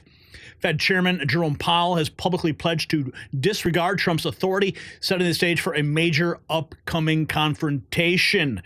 Alex Jones breaking that news, and it is absolutely glorious. Here we have another share from Elon Musk just 16 hours ago. Let's listen in. Services. This just in from the Department of Government Efficiency. In the past 48 hours, Health and Human Services has canceled 62 contracts worth $182 million. The contracts were entirely for administrative expenses, to include $168,000 contract for an Anthony Fauci exhibit at the National Institute of Health Museum. Anthony, I would like all of the income taxes that I've paid since I've been alive and working to be returned to me ASAP. This just in Anthony from Fauci exhibit? No, thank you. No, thank you. Here we have more. This is from Alex 20 hours ago. Breaking video: communist Muppet Bernie Sanders caught red-handed spewing insane lies about Elon Musk. Let's listen. To elect. Let's be clear about what's happening right now in Washington, D.C. Elon Musk is the wealthiest guy in the world. He contributed $270 million to elect Donald Trump as president. Surprise, surprise. He is now having the most important job in the United States government. That's what happens when you make a huge campaign contribution. And by the way, Musk today is $150 billion wealthier than he was before Trump was elected. How's that? How is that? How is that, Bernie Sanders? Maybe it's because he has all these corporations that they're just kicking ass all over the globe. You're going to try and connect that to his government cuts at DOGE? Yeah, let's see. Now, what Musk is trying to do right now is to destroy USAID, a program which helps hungry and sick children all over the world, the poorest people in the world. That's what the richest guy in the world is doing. Today, he's going after USAID. Trust me, tomorrow, he will be going after the programs that impact you and your family. Yeah, well, it's about time. Elon Musk reposting this from 17 hours ago. This looks like his speech at the inauguration. How? And we're going to take Doge to Mars.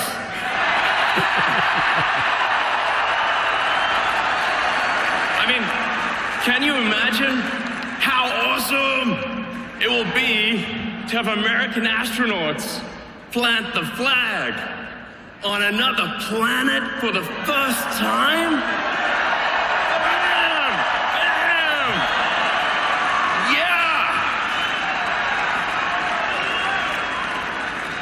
How inspiring would that be? You know? I think that would be pretty cool. Here we have DOGE subcommittee 9 hours ago posted this improper federal payments. The first DOGE committee hearing is this week on the 12th. That's when I will be arriving in Washington, D.C. to get my press credentials the following day. I'm going to see if I can try to get to some of these committee hearings, but either way, we're going to continue to bring you the news while I'm in D.C. $250 billion in a year. In the first 3 years of the Biden regime, wasted $250 billion. Your money sent to fraudsters, dead people, illegal aliens, foreigners, and unqualified people.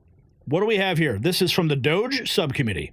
$1 per government has wasted nearly $3 trillion in taxpayer money since $170 billion in improper payments last year. $247 billion. Billions blown on improper payments. Made to people that should not have received them. Overpayments, payments to the wrong recipient. Dead people received more than $530 million last year in pension payments. Medicare paying $47 billion. Hundreds of billions of dollars. Medicaid improperly issuing $81 billion. $644 million was fraud. And $764 billion under 3 years of the Biden administration. These improper payments have piled up to a total of $2.8 trillion. $20 billion per month, or enough to pay for 5 years of U.S. foreign aid to all countries. For every man, woman, and child across the country, it was $850. Who is receiving these payments? Well, in some instances, dead people.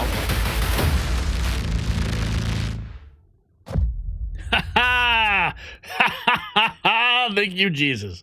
Okay, we got this. This just in. Elon Musk again. This guy's on fire. 16 hours ago, he says, he's quote tweeting Natalie F. Danielshen, who says the U.S. Department of Education spent at least $1 billion on grants advancing diversity, equity, and inclusion in hiring, programming, and mental health training in America. This is the headline from Fox News. Over $1 billion on DEI grants. Here is Elon Musk, what he said. He says those are just the explicit DEI grants found. Vastly worse is that every education and research grant made over the past 4 years required DEI in one form or another. Oh, yes. It is all being pulled back. The curtain is being pulled back. Everyone's getting exposed. Here's Sarah Sansoni. Good morning. Happy Super Bowl Sunday. Of course, this was yesterday during the Super Bowl. One more thing. Our money has been wasted on $1.2 million to study binge drinking and if there is a baby boom 9 months after the Super Bowl. $1.2 million to study binge drinking and if there's a baby boom 9 months after the Super Bowl. And this was a headline from the Daily Mail calling it the dumbest study ever to find out the obvious. Ridiculous. Okay. Okay. What do we got here? This is Saint L, 16 hours ago, details on how USAID got to the top of the DOGE list. Oh, let's listen. If you remember, on January, Adam Shifty Shift walked right into President Trump's trap. Y'all like the video and check this out. So let's turn quickly to the funding freeze. How does that fit into this effort? There was a memo, as we know, to freeze all federal funding, federal loans and assistance. We saw the reports, the days of chaos. Now, that memo that he's talking about was actually an executive order that Trump signed that froze all foreign aid for 90 days. But what if I told you guys that 90-day freeze on foreign aid was actually a trap that President Trump specifically set to catch fraud and abuse? You know what? Take a look at this. How U.S. aid got to the top of the DOGE list, I think, is one of the most interesting aspects of this story. So, if you remember, on January 21st, Trump decided he would do a bunch of executive orders, right? And one of them was to pause foreign aid for 90 days. Okay, this seems reasonable. We got to take care of our country. That was part of his mandate for becoming the 47th president of the United States. So a couple of days later, the White House said, hey, this U.S. aid leadership is trying to circumvent the executive order. In other words, they're just going to keep paying people even though the executive order came out. That alerted the DOGE team. So Elon confirmed this on X. He said, quote, all DOGE did was check to see which federal organizations were violating the president's executive orders the most. Genius. Turned out to be USAID, so that became our focus. And according to NBC, security officials at USAID tried to prevent DOGE from even getting into the building or accessing the systems. To your point, Antonio, the person probably who's got the most to hide is the one who's going to fight the most. Over the weekend, DOGE gained access to USAID, and then people started tweeting out all of this, crazy spend and things that any American who looks at it and says, wait a second, if we haven't fixed the goddamn water in Flint, Michigan, why are we sending money to Galway or in Ireland to do a DEI musical? This makes no sense. Did you guys hear that? So Trump's executive order that froze foreign aid for 90 days was actually a genius-level trap, and USAID walked right into it. Let me know what you think about that in the comments. Make sure you like. Well, I think it's pretty awesome, actually. Quite the trap. And Test Dummy posts this guy saying, I'm guessing he was a liberal. He says he's not paying taxes anymore. $75,000. I just went in and had my taxes done. This year I earned $85,727. My net take home was $75,415. In federal taxes, I paid $10,312, and now they're telling me I still owe the federal government $1,428 for a total of $11,740 just in federal tax.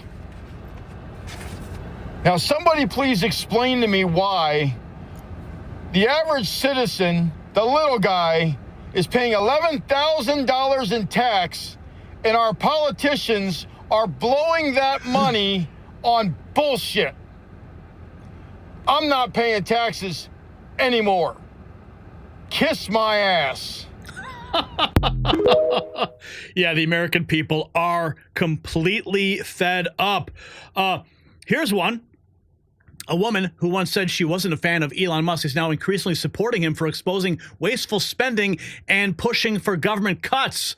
This is where all Americans should stand. I meme, therefore I am posting this.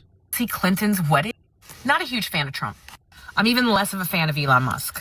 But I have to tell you, what we're learning right now about how these funds that were supposed to be used for like development in these nations we're finding out that they've been funneled to our congressman.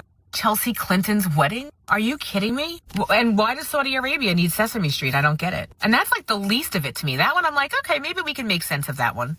But what is going on right now and what is being uncovered, I think, is the exact thing that the Congress has been scared of and why they want to ban TikTok. Because everyone on TikTok has been talking about shit like this. And this is not one party. This is bipartisan.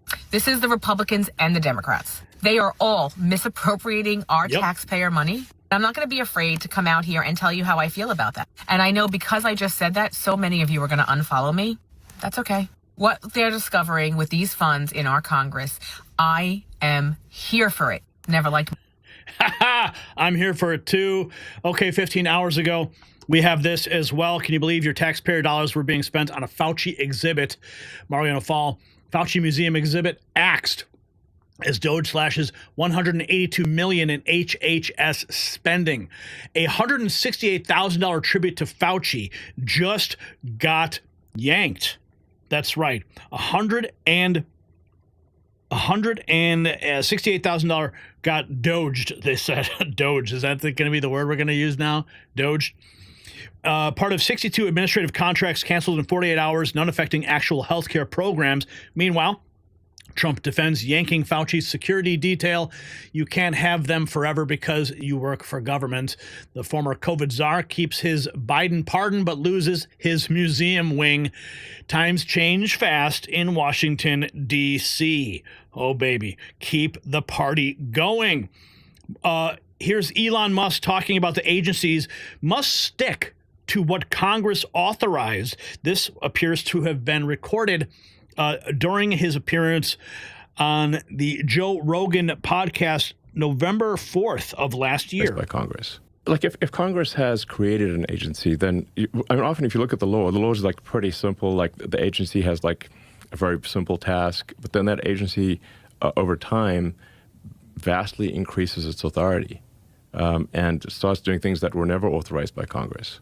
That's happened with pretty much every agency. You can curtail the agencies to be much smaller and say you got to stick to what Congress authorized instead of all this other stuff you're doing. Like if Congress keep it simple. Just stick with what Congress has authorized. Here is more from Elon Musk posting 14 hours ago. Shamath, the media was not independent at all. Look at the incentives. The media, which is supposed to be an objective intermediary between the government and the people, was not independent at all. Wonder why. The media, who are supposed to be this intermediary layer that's totally objective between the government and the people, were not independent at all, but had all kinds of hidden incentives. $8 million to Politico, several $1 million to the BBC. I think it's important to ask what's going on. And by the way, that also has historical context. This is exactly what happened in the 60s and 70s, where it turned out that record companies were paying DJs to pay songs. There was a huge set of lawsuits and trial cases, and the result was a change in the law, right? And we call that payola now, which is you cannot take this money without disclosing it. And so had this money been absorbed by these entities and actually disclosed, maybe we'd be okay. But Nick, I sent you a link. Maybe you can throw it on the screen for these guys. This is a very simple manifestation of this cycle. We talked about this, guys, and we didn't realize how connected it all was.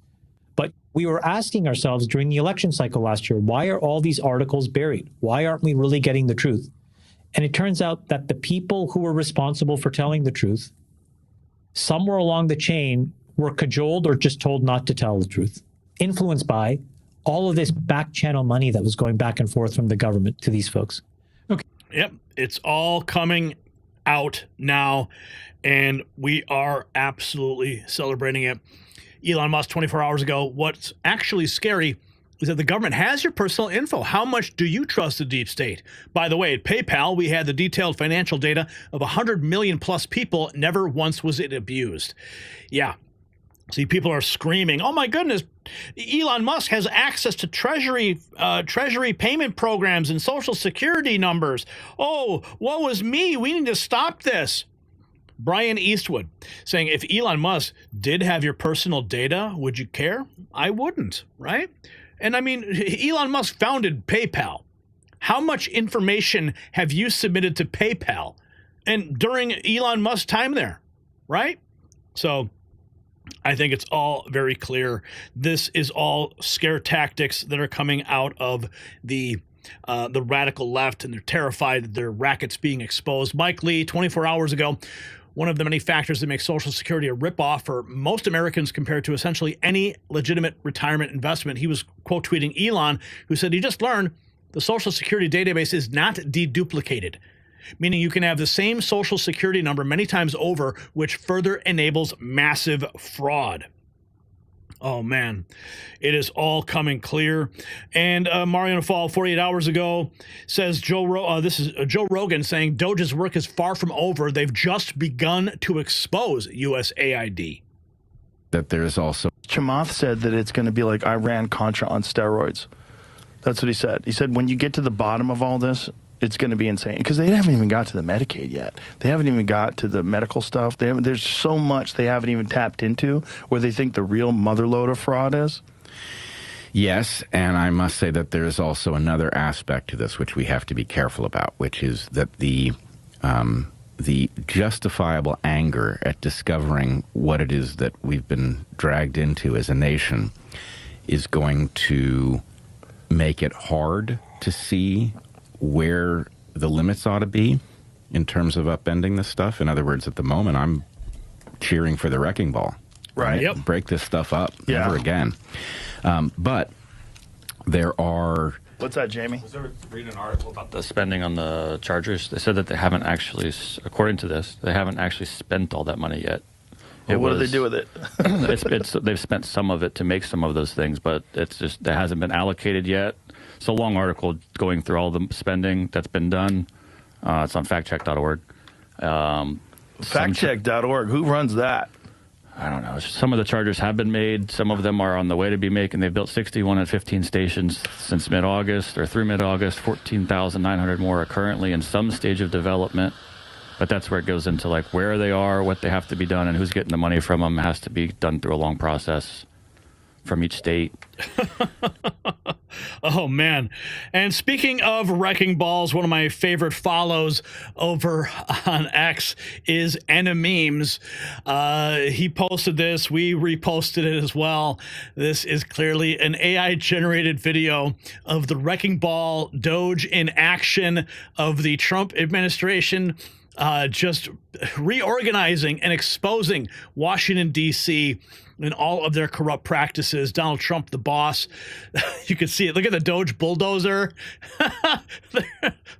Look at Kamala running, and there's AOC. They're just having complete meltdowns in this AI video. I would normally play the audio, but this is set to that song, Wrecking Ball.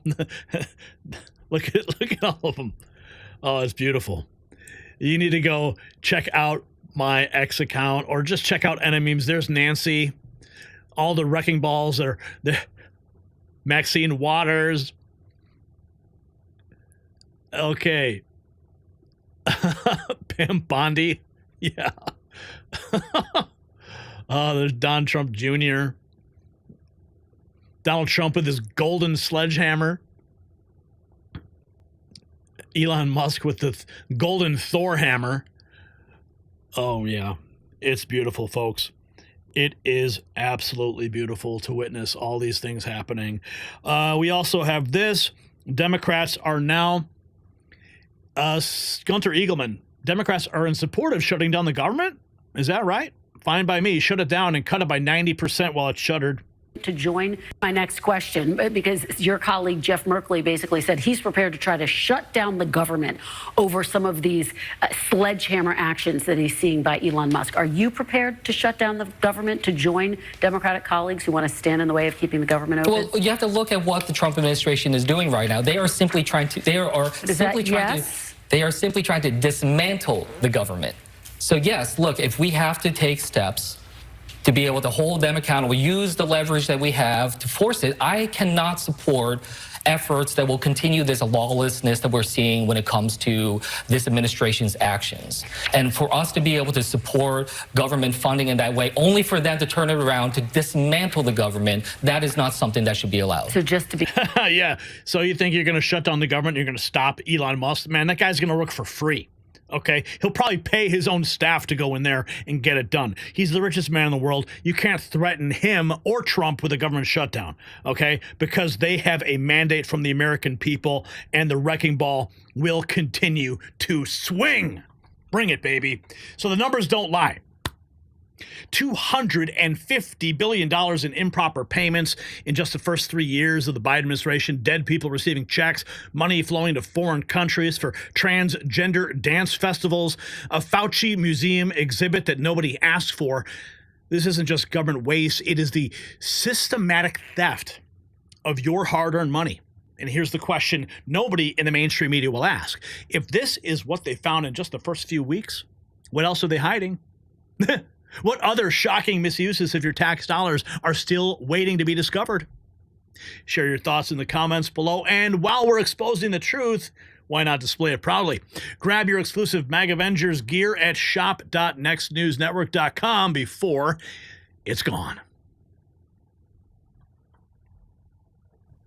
All right, folks, where are we at on Super Chats? We have, let's see. Oh, we got a new member. Colinda.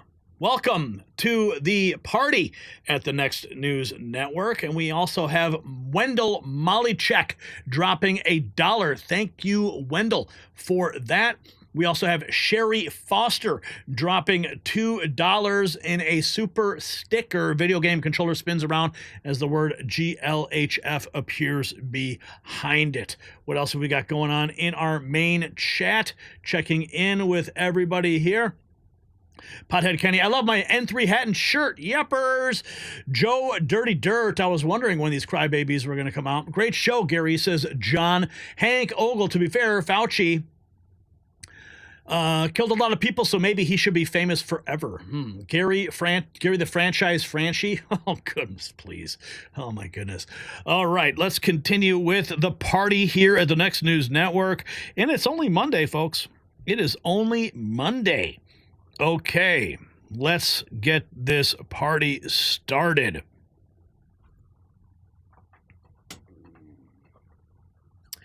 Here's a story that perfectly encapsulates everything wrong with our government. In Western North Carolina, Hurricane Helene victims waited months for help under Biden's FEMA. Now, under President Trump, those same cases are being resolved in just 5 days. 5 days. So how is it possible? Well, it turns out when you stop sending emergency funds to house illegal immigrants in luxury hotels, there's plenty of money to actually help Americans. Imagine that. But it gets even more interesting because what they found in those FEMA warehouses in Puerto Rico will make your blood boil. And you know what's worse than government mismanagement? Ignoring your blood pressure while watching it happen.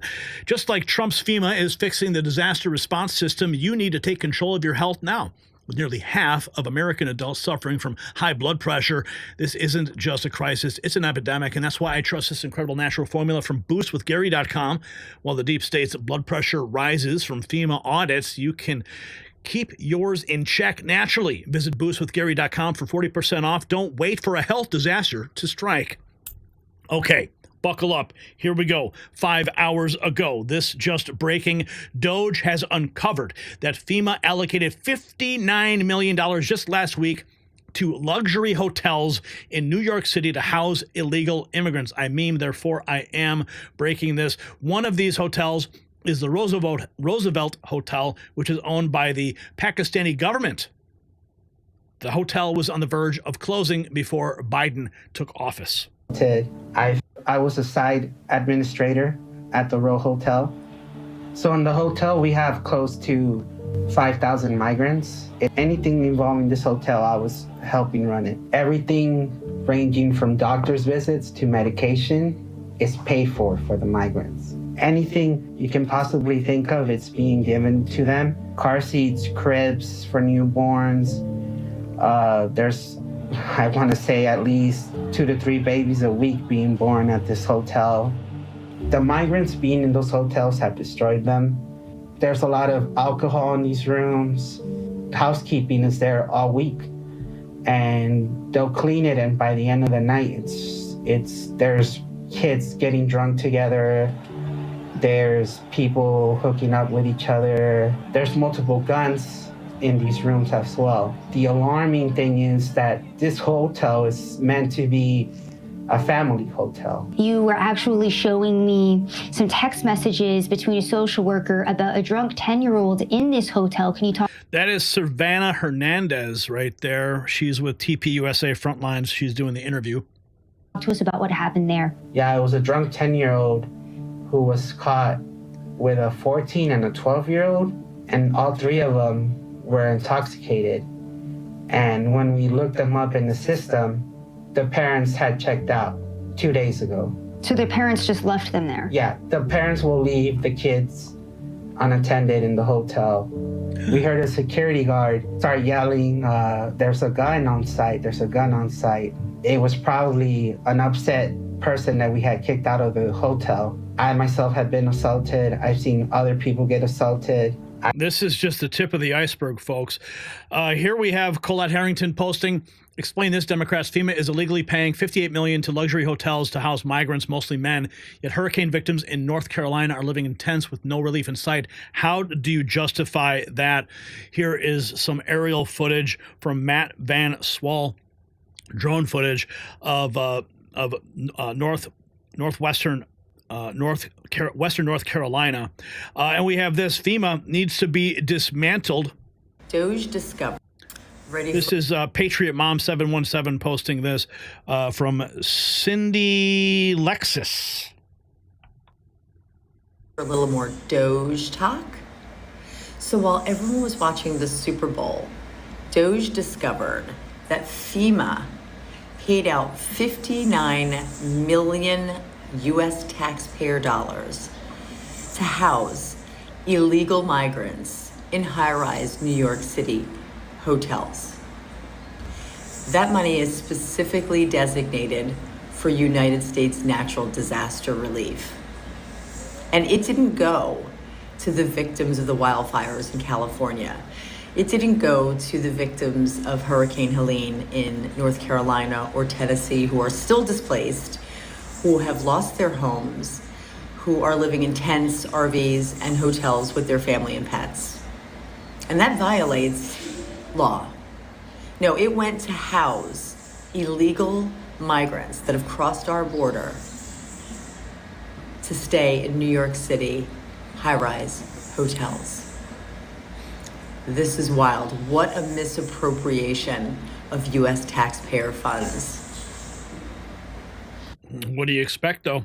That is what you get from a corrupt government. Live from America TV, breaking news. The DOGE team discovered that FEMA sent $59 million last week to luxury hotels in New York to house illegals.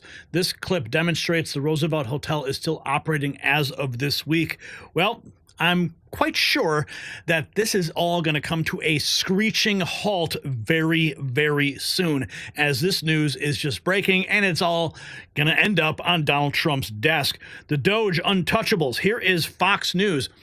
The DOGE untouchables discovered 59 million more reasons to shut down FEMA. AM's the Here's Peter DOGE Ducey. effort Here's Peter Ducey on Fox. Continues tens of millions of dollars at a time. The latest from Elon Musk, posted at 5:03 a.m., says the DOGE team just discovered that FEMA sent $59 million last week to luxury hotels in New York City to house illegal migrants. Sending this money violated the law and is in gross insubordination to the president's executive order. That money is meant for American disaster relief and instead is being spent on high-end hotels for illegals. A clawback demand will be made today to recoup those funds as President Trump gives a vote of confidence to the world's richest man. A clawback. Oh, yeah, there's going to be some very upset people. Libs of TikTok. Remember when a FEMA official was fired for avoiding homes with Trump signs in Florida and admitted they did it in the Carolinas too? FEMA is corrupt to the core. Was fired. I was notified after I demobbed. The next morning, they told me verbally I was fired, but they never provided me anything in writing stating that I was fired. They all alleged that these actions were made on my own recognizances and that it was for my own political advances. However, if you look at the record, there is what we call a community trend. And unfortunately, it just so happened that the political hostility that was encountered by my team, and I was on 2 different teams during this deployment, they just so happened to have the Trump campaign signage. FEMA always preaches avoidance first and then de-escalation.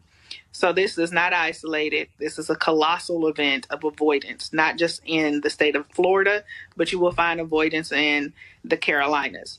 Senior leadership will lie to you and tell you that they do not know. But if you ask the DSA crew leads and specialists what they are experiencing in the field, they will tell you. Demand for FEMA to give you those incident reports. It's all being exposed. I mean, you know, we've been talking about DOGE here at the Next News Network, but the fact that we have this, you know, it's like USAID. Like they're going agency by agency by agency. You know, we've had full reports on USAID, and now we've got to have a full report on FEMA. We're going to have full reports on every single agency as the truth becomes apparent and for the American people. You want to know where your tax money is going? We're going to tell you. Here we go. FEMA exposed. This is 7 hours ago. Illegals got $1 billion from FEMA. I'm not pissed, and I don't see North Carolina's underwater.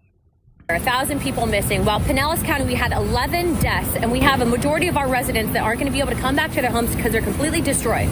You have Mayorkas, the Biden-Harris administration, and radical leftists in Washington, mostly in the Democrat Party, gave illegals $1.1 billion in housing assistance. People that never paid into the system. Mind you, they wouldn't have been here in the first place if they weren't campaigning on open borders, but that's a separate video. You should be pissed. And if you think as a legislator, I'm not pissed, and I don't see the games that happen in Washington hoping that you're not paying attention, because that's how it goes up there, is they hope the American people are too busy working to pay attention to the crap that they're doing. I'm telling you, you need to get out and vote, because this is not going to stop. It's just going to continue with the inflation, with the border security issues, and now we have Americans that are literally dying, not being able to get assistance, and the administration says, it's okay, we'll give you $750. Meanwhile, they said our tax dollars overseas to fund countries that don't need it, and they give it to illegal immigrants. That was Anna Paulina Luna, the representative. I believe that appears to have been recorded during the Biden administration. Here's this from Nick Sortor 5 hours ago. They told us FEMA had no money for Americans on Maui, no money for Americans in East Palestine, Ohio, no money for Americans in Western North Carolina, but FEMA had an extra $1 billion to spend on illegals. Yeah, can you believe that? Here's a meme for you. Money for hurricane aid, $750. Money to house illegal aliens in luxury hotels, $59 million. Absolutely disgusting. Here is this. This is our new head of the Department of Homeland Security. Can someone please explain to me how President Trump's FEMA just handled 80% of all open Hurricane Helene victim cases in Western North Carolina in 5 days? When Biden couldn't do it in 4 months. Matt Van Swal, here is. And in the past 5 days, we've decreased the number of open cases by almost 80%. President Trump is ensuring that communities aren't forgotten, and he launched the first major initiative to connect farmers with recovery assistance as well. Oh, and then there's so much more. I mean, blows my mind. I'm so happy that they're exposing FEMA right now. Eric Doherty, 5 hours ago, last week, FEMA spent $59 million to luxury New Yorkers. A clawback demand will be made today to recoup those funds, says Elon Musk and DOGE. 48 hours ago. This is so they gained access 48 hours ago. Then they discovered the illegal money being spent on the luxury hotels. So it's like piece by piece, it's all coming together. And here we have this. This is Kristi Noem again, Secretary Noem, confirming DOGE is indeed going to be auditing FEMA and the Department of Homeland Security. This was 10 hours ago on State of the Nation. 7-8. We're getting rid of FEMA. You're going to do it with Congress? Oh, the president has been clear, too, that he wants to still help people. But what happened by targeting individuals, helping some people and not others? Listen, the president just in the last 5 days has closed 80% of the open cases in North Carolina. It's amazing when you have somebody who cares how quickly the response can be. And that wasn't the way that it was under the previous administration. There's people that had wildfires 7-8 years ago in the western United States still haven't received their FEMA payments. How are people supposed to pick up their... I took a trip with the FEMA director. Oh, you did?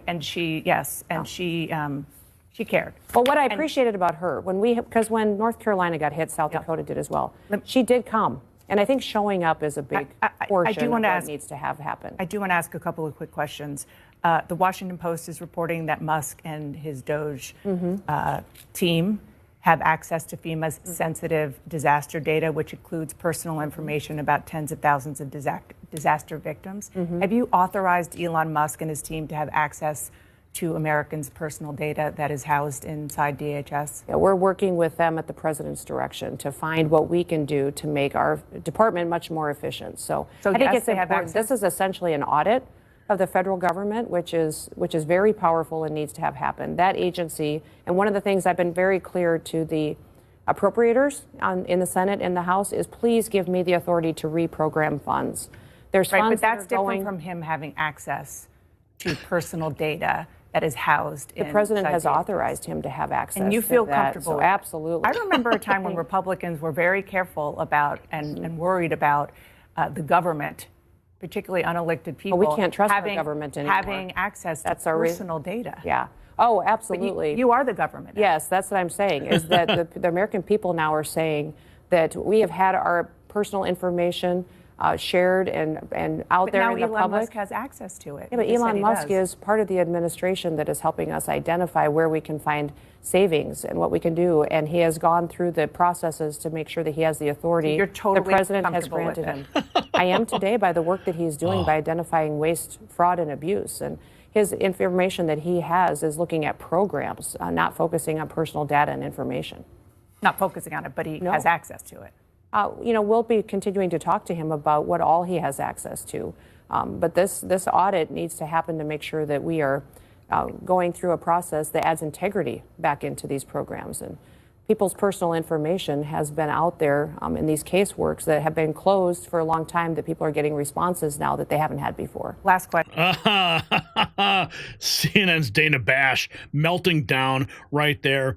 Trump's Doge is coming for you. Flaming toxic cis white male. What is this? Replying to FEMA. So the trailer's up here, and like I told you guys, I'm not putting anybody on camera, but what an amazing family. The boys are just such a joy to be around. And I want you to see why they would rather live up here than anywhere else. I would rather live in a tarp in this country up here than in any hotel, any city, any camp. They were completely denied by FEMA because they're off grid, since they don't fall into the system of, permits and, all the stuff that cost a fortune to do. FEMA denied all assistance up here. But we've got a beautiful camper sitting right down this hill. We're getting on power right now. They've got their old septic tank we're able to reuse, and we're going to get water set up, and they're taken care of. But I couldn't believe how beautiful it is up here. And this is, I don't know. Good work, everyone. Wow. Oh, and there's more. How were illegal immigrants getting $59 million to stay in luxury hotels in New York when FEMA tried to kick out 3,000 Hurricane Helene victims in western North Carolina out of hotels in the wintertime? Here we have October of 2024. As the election neared, Karine Jean-Pierre assured Americans that no FEMA funds were being diverted to illegals. And today, Elon Musk exposes that FEMA is still sending taxpayer dollars to illegals just last week. This is a falsehood. So, disaster relief, this is a falsehood. Disaster relief funds used on immigrants illegally in the U.S. The fact is, no money is being diverted from response needs. That's the fact. You just got busted. Yeah, you just got busted right to your face. Oh, and it's continuing. FEMA spent, okay, we've got another. Smart people are in charge. Good things are happening. I'm committed with, I'll promise you one thing. President Trump has committed, and I'm committed with him, to bringing FEMA into the 21st century, to becoming a people's agency. And he has set up a task force that will go forward and address how we can better improve FEMA. Perhaps it is going to be eliminating a lot of what FEMA is at the federal level and giving the authority, the dollars, and the money to the states so that they can deploy that. Yep. Instead of giving it to FEMA, give it directly to the states. Here we have video of FEMA supplies being discovered in a warehouse in Puerto Rico. This was posted 7 hours ago. FEMA officials hid them so the people would suffer to hurt President Trump. DOGE now has access to FEMA. So the allegation here is that FEMA officials hid these supplies in a warehouse intentionally. Look at all that. Just so that they would be, so they would blame President Trump and they would hurt President Trump. Well, now it's all coming out. Look at all those supplies that were meant for people in Puerto Rico now being exposed. Absolutely unreal. Donnie Palmer for Congress. Trump is right to take aim at FEMA, a bloated government machine that funnels taxpayer money into the wrong hands. It's no surprise such funds ended up fueling criminal operations, including cartels and human trafficking, trying to drain the swamp and protect America. Yeah, it's happening right now. We are watching it in real time. We are celebrating every single moment, exposing all of the rot right at the core of our federal government. Elon Musk leading the charge, the left-wing media freaking out, and hey, you know what? It's time. So let's review what we've learned. Trump's FEMA resolved in 5 days what Biden's FEMA couldn't fix in 4 months. Meanwhile, they were secretly funneling $59 million, your tax dollars, to house illegal immigrants in luxury hotels. And now we find out that they've been hiding supplies in warehouses, deliberately letting Americans suffer just to make Trump look bad. But here's the question nobody's asking. If they're willing to politicize natural disasters and human suffering, what else are they willing to do to maintain their grip on power? How many more Americans have to suffer before we say enough is enough? Share your thoughts in the comments below. And speaking of staying prepared, grab your MAGA Avengers gear at shop.nextnewsnetwork.com while supplies last. All right, let's continue here. We've got some super chats to get into. We have super chat from Project 5493 dropping $10. Thank you very much for that support. Mountain Goddess has dropped $5 asking a question. Ever thought about selling hats like yours with MAGA or U.S. flag printed on the side or back? I think your hat is pretty cool. I'm not sure all the gear we have. It's another company that we partner with to produce that, but we'll take that under advisement when we launch some more stuff.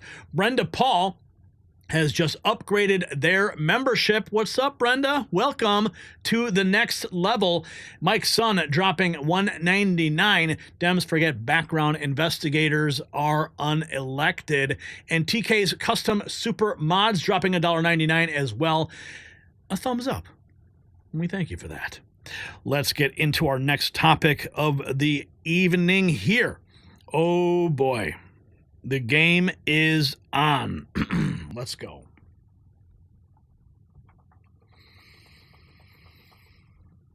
What if I told you that right now, as we speak, the FBI is actively working to undermine immigration enforcement in this country?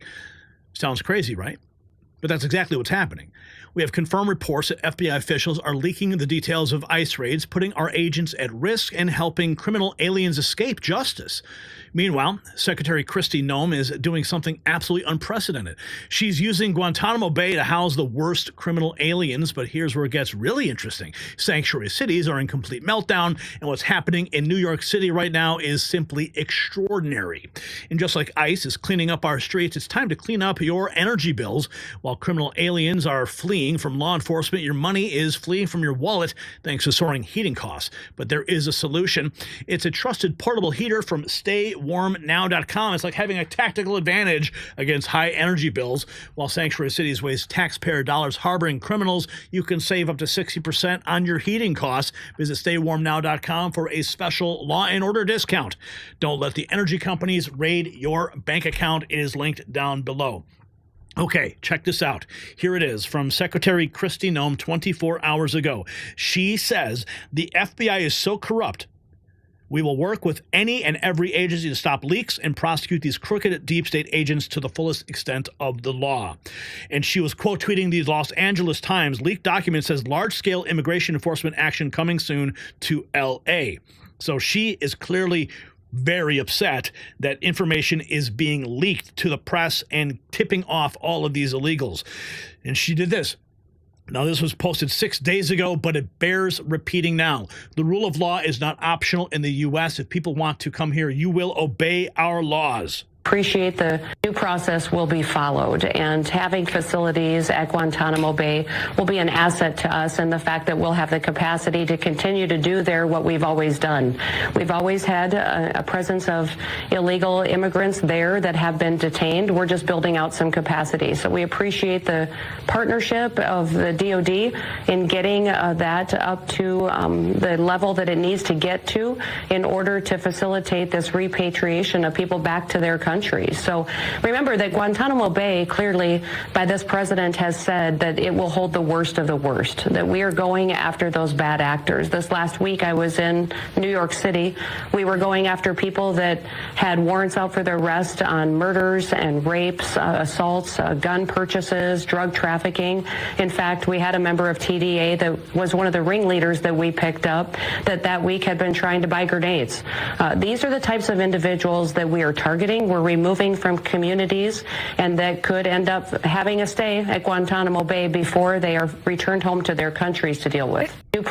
Yep. Guantanamo is open for business. Here she is again. I will make no apologies for working hard to remove murderers, rapists, child abusers, and gang members from this country. Yes, these criminal aliens are dirtbags. Rapid response. Debbie Wasserman Schultz claims Secretary Noem called Venezuelan immigrants dirtbags. And she says it's a sick lie.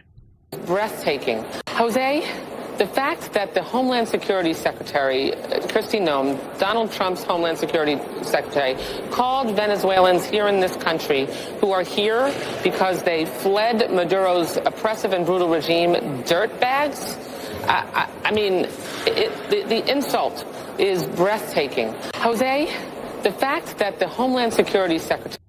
It's breathtaking, is it? And then we have this, more from Secretary Kristi Noem. She's on fire lately. On the ground in Guantanamo Bay, President Trump said from the start, criminal illegals have no place in our homeland. He's keeping his promise. We want to thank everybody. I'm down here at Guantanamo Bay, checking out some of the operations that we're standing up to house the worst of the worst and illegal criminals that are in the United States of America. They won't be there for long. We want to thank President Trump for all of his hard work to make America safe again. America is getting safer by the minute. Holy cow. Here we have more from Kristi Noem. She was just in Cuba, saw firsthand criminal aliens being unloaded off a flight at Gitmo. And this is her message to the criminals. Will be held at Guantanamo. Here with me now, just back from Guantanamo Bay, is Homeland Security Secretary Kristi Noem. Thank you for being here. It's nice to see you in person. So you and the president have said repeatedly that the worst of the worst will be held at Guantanamo. There are a few dozen people there already. I believe they're right now being held in cells formerly used to house terror suspects. So can you give more specifics about who's there right now, what crimes have they committed, and how long you're going to detain them? So there are several planes that have transported individuals to the base, and they are in the system and the facilities that, you know, a lot of our worst terrorist criminals have been incarcerated for many years. These individuals are the worst of the worst that we pulled off of our streets. Who are they? Murderers, rapists. So when I was there, I was able to watch one of the flights landing and them unload about 15 different of these criminals. Those were mainly child pedophiles, those that were out there trafficking children, trafficking drugs, and were pulled off of our streets and put at this facility. So I'm very thankful that they are off the streets of the United States and that we have safer communities. And how long today. will they be there? Are they going to be? They'll be there until we work with arrangements to take them back to their countries where they belong and have consequences dealt with them there. So they will be treated much like many other individuals in this country that are those dangerous criminals that don't belong here. Do they have legal counsel? They have due process. Everybody has due process, and every individual has the right for that. And my job is to make sure we're following the law and every single individual that we're bringing into custody and transporting back to their home country. So since they're there now. Okay. Oh, and we got this. We got some breaking news on the Rod Blagojevich front.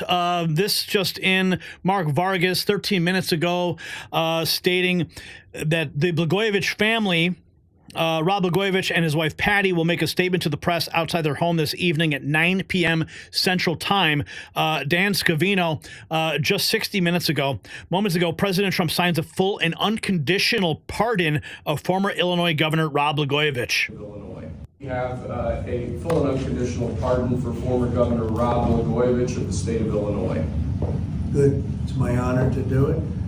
I've watched him. He was set up by a lot of bad people, some of the same people that I had to deal with. He wasn't quite as successful, but he had somebody that saw what was going on. I didn't know him other than I believe he was on The Apprentice for a little while. Yeah. Oh, wow. That is huge news. Great news for Rod Blagojevich. I was just with him and Mark Vargas and the whole team there just about 10 days ago. Amazing. And now we have this. The Federal Bureau of Investigations, Mila Joy, reports the FBI is responsible for releasing the date, time, and location of ICE raids. The FBI put the lives of ICE raids and illegals in serious jeopardy. She says this is treason. Homeland Security Kristi Noem says that the FBI is so corrupt, we will work with any agency to stop the leaks and prosecute these deep state agents to the fullest extent of the law. It continues. Pro-open borders NGOs plotting resistance to President Trump's ICE raids funded by hundreds of millions of your tax dollars. The U.S. Committee for Refugees and Immigrants, which has received $375.9 million, is using those funds to create training material for illegal aliens to avoid deportation and lobby against President Trump's immigration restrictions. Can you believe that? All that money is being used against the United States. And it's your money. The Young Center for Immigrant Children's Rights, a recipient of over $11 million, lobbied against the Laken-Riley Act and engages in community organizing against ICE. Many more highly concerning examples. Here are the receipts on your screen right now. U.S. Committee for Refugees and Immigrants, right there, $375.9 million. U.S. Committee for Refugees and Immigrants, this is how much they received. Oh, they've been around since 1911, is that right? And then we have law enforcement officers, state police, local police. I mean, these are the receipts they're posting here over and over again. The signing of the Laken-Riley Act is a tragic betrayal of our values. Go talk to their parents. Go talk to her mother, right? And talk about tragedy. The City Council of Huntington Beach. Now, this was last in January. This is January 21st. Huntington Beach, California, voted to defy Gavin Newsom and designate themselves as a non-sanctuary city to allow Trump and ICE to conduct massive deportation raids.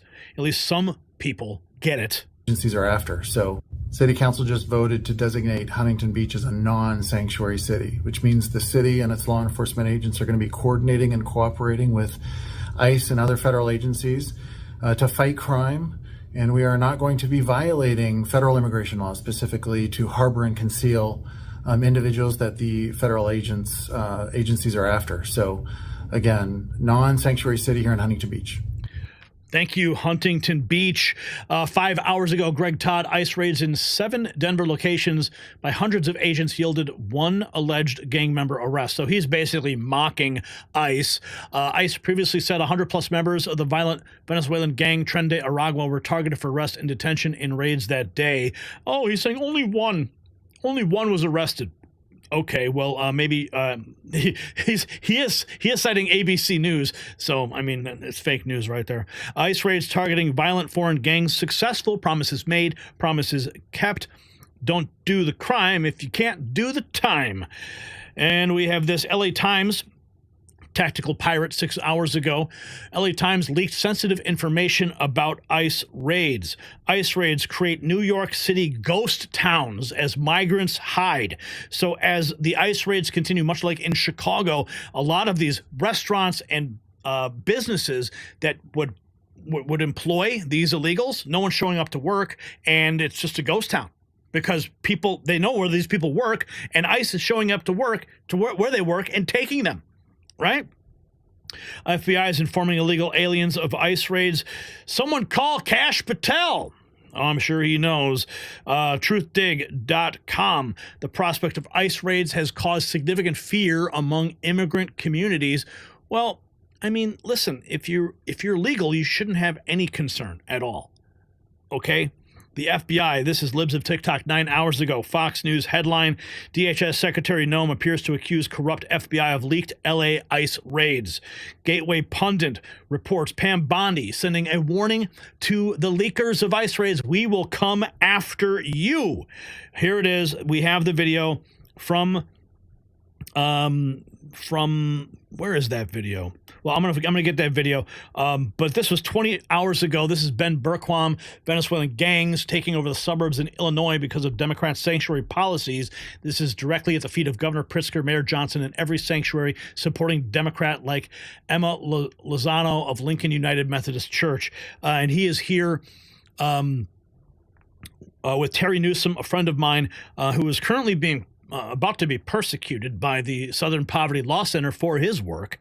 The chief of... So, Terry, we're down here. We're in Macy's. Yes. Talk to me about what's happening out here, DuPage County, the Oak Brook Mall. Yeah, Oak Brook is a very high-end, wealthy community of Chicago, western suburbs. Nice high-end community, nice mall. And since the Venezuelans been flooding the state and the city of Chicago. They're coming out here. Actually, they're taking the trains, they're taking cars out here. And the mall, because it's a high-end mall, has been a main target of Venezuelans. The chief of Oak Brook, Brian Strauss, arrested around 120-something, if not more, illegal immigrants. Some of them fit Joe Biden's asylum seeker status, which they're really not, right? That's his morphed version of what an asylum seeker is. Just bastardizing what asylum is. Yeah, and then last week, he arrested 4 Venezuelans that were Tren de Larva. They're sitting in DuPage County Jail right now. Not sure what's going to happen. The judge did order to keep them because they were supposed to, because of that stupid law, let them go, but the judge did keep them. And so the law, Governor Pritzker wants to let these guys out. Yes, yeah. So the judge ruled not to let them out. Which is, and then what's more disturbing is that one of them has a colostomy bag because he was in a shootout in Chicago, and he's here committing crimes. And then I also learned from Chief Strauss that when his tactical unit officers make arrests here in the mall, and then they go and they confiscate the vehicles, they're finding the ankle bracelets. While these guys are committing crimes in our mall, they have ankle bracelets from the Biden administration to kind of track them. So they're CBP-1 entries into our country. They've got their ankle bracelets. They've cut their ankle bracelets. They're committing crimes, and he's finding them in their cars. Now, on top of this, so you gave me the contact info for Bob Berlin, the state's attorney for DuPage County. I reached out. No, I have not heard back from him. All of this is happening under Governor Pritzker's watch, under Mayor Johnson. So all of this is pushing out from Chicago out here into the suburbs. Yes. And you're not hearing anything about this. You're hearing stories about it in the media, but nothing tying it back to Governor Pritzker. And it's the policies that have created this. Yeah, you know what's kind of funny is you see Pritzker kind of backpedaling in recent days. Yeah, but this is the very same guy who invited him here, right? The very same guy who said, you have to go through me to get here. So you can't tell me that he's a coward because he is slowly backpedaling, right, for political purposes and to save his own ass. I don't know where he's going to end up on, but he's trying to tell the whole country that, well, we don't want the bad ones here. Well, hold on, buddy. You invited the bad ones here. You invited all of them. Yeah. So now you invited them. That's right. Here's that footage of Pam Bondi. We will go after those who leaked ICE raid locations. That they are there may be a leak inside the house as it relates to DHS and some of the operations that they are attempting to carry out. What's your reaction to hearing about that, and what, if anything, can be done to mitigate that? Well, if anyone leaks anything, people don't understand that jeopardizes the lives of our great men and women in law enforcement. And if you leaked it, we will find out who you are and we will come after you. And it's not going to stop our mission. It's not going to stop the president's mission to make America safe again. We were very clear with the lawsuit that we filed in Chicago that if you don't follow the law, you will be prosecuted by the Department of Justice. And maybe we'll see Pritzker on that. And of course, related to Illinois, we have Blagojevich getting a full and unconditional pardon from Donald J. Trump. We're expecting a public statement from the Blagojevich family at 9 o'clock Central Time this evening. So we're going to continue to keep our eyes open for that. So the ICE raids continue. Here we have El Patro Mexican Cafe and Cantina in Liberty, Missouri was raided by ICE, and the Department of Homeland Security has reported 12 of the 15 employees were taken into custody. 80% of their workforce was illegal. Que los funcionarios Homeland Security llegó al restaurante El Potro. So this was posted by Wall Street Apes. This is video from apparently the restaurant where the raid occurred. And there's the ICE officials inside the restaurant, and they are taking into custody 80% of that restaurant's workforce, which is why you're seeing in New York or in Chicago, a lot of locations are becoming ghost towns because of the number of illegals that are in the employ of these groups. Music artist Tom Morello from Rage Against the Machine, an audio slave, performed at Anaheim House of Blues, praising illegals on stage. Yeah, he's not raging against the machine. He is celebrating the machine. So let's be perfectly clear about what we're seeing here. A federal agency, the FBI, actively sabotaging another federal agency, ICE, all while Secretary Noem is filling up Guantanamo Bay with the worst criminal aliens in our country. Sanctuary cities are in panic mode. New York streets, Chicago, turning into ghost towns as illegals go into hiding. But here's the question nobody in the mainstream media dares to ask. If the FBI is willing to compromise our national security by leaking sensitive law enforcement operations, what other secrets are they hiding from the American people? What else are they willing to do to protect the deep state's open border agenda? Share your thoughts in the comments below. And while law enforcement secures our borders, secure your Patriot style with our MAGA Avengers gear at shop.nextnewsnetwork.com. Grab a hat, grab a shirt, and support our work. Okay, we got some more super chats that had just come in. Alice Cersei dropping 20. Thank you so much. Really, thank you. She says, all I got for a while, $19.99. Really sincerely appreciate that. And Jim, he says the Democrat section of Congress is truly the opposite of progress, dropping $5. Thank you, Jim. And then also another $5 from Jim. He says, unless the foundation issues are fixed, this will happen again. Congress is truly the opposite of progress. We're at $71.96 with one new member so far in our membership group on YouTube. Okay, we've got some more cool stuff happening here in the background I want to share with you as the analytics for this live stream are just going through the roof. Holy cow. We have, let's see, over 56,000 views so far on this report. Real time, we're seeing like 200 new people showing up in the feed every minute. I mean, the comments are so far 10,300 comments on this live stream. Holy cow. And I think we, across all platforms, we hit almost 7,000 viewers at one moment, but we're not done yet. Let's continue. I think we got a shot. Let's take a look at a live shot of the White House right now. There it is. It is getting dark over there in D.C., but Donald Trump and Elon Musk and that administration are shining a light on that darkness, and we are here for it. Okay, let's get into our next topic. This one is absolutely wild.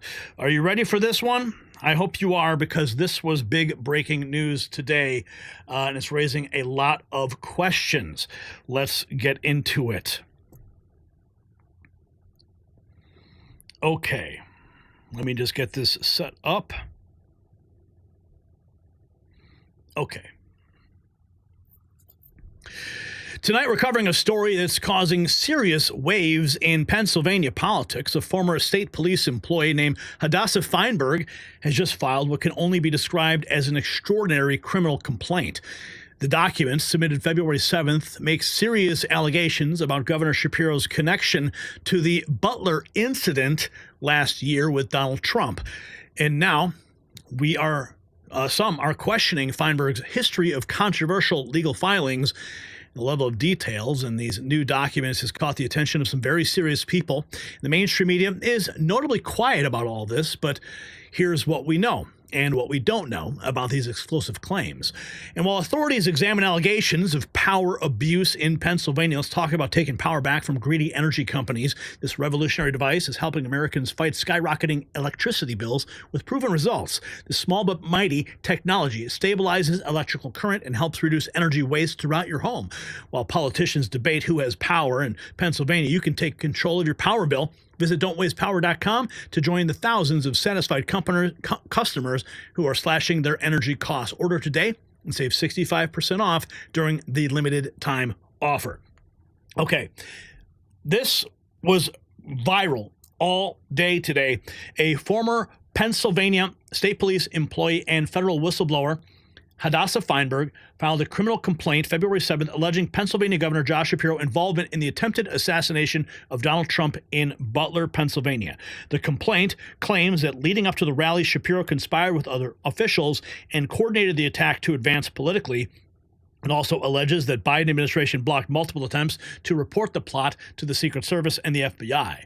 On July 23, 2024, Hadassah sought attempted homicide charges against Shapiro, but Butler County DA Richard Goldinger declined, citing ongoing investigations by other agencies.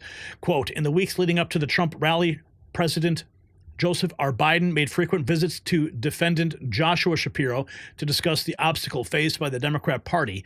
Joshua Shapiro organized, schemed, and conspired with other officials to carry out the attempted assassination against former President Trump. That is a quote from the complaint.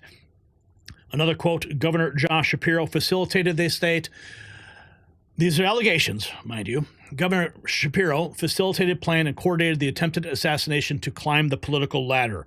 This is disgusting if this is in fact true, but I want you all to take this with a grain of salt, okay?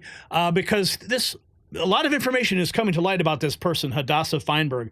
Apparently has multiple lawsuits, multiple appeals, and seen on an internet search, people are questioning if this is just a giant hoax. This person seems to be a serial filer of unwarranted lawsuits against numerous government agencies that have all been thrown out. Now, when we were investigating this, it all reeked. I'm like, holy cow, this is huge. But then we dug deeper, and it really all seems to be like maybe somebody is just seeking some internet fame. She even put her face on camera and spoke. I mean, she's not hiding. It's not like an anonymous whistleblower complaint. We know her name. We know what she looks like. And she's going on social media and she's posting all this. We're also learning, though, that her TikTok account has been deleted since this allegation has come forward.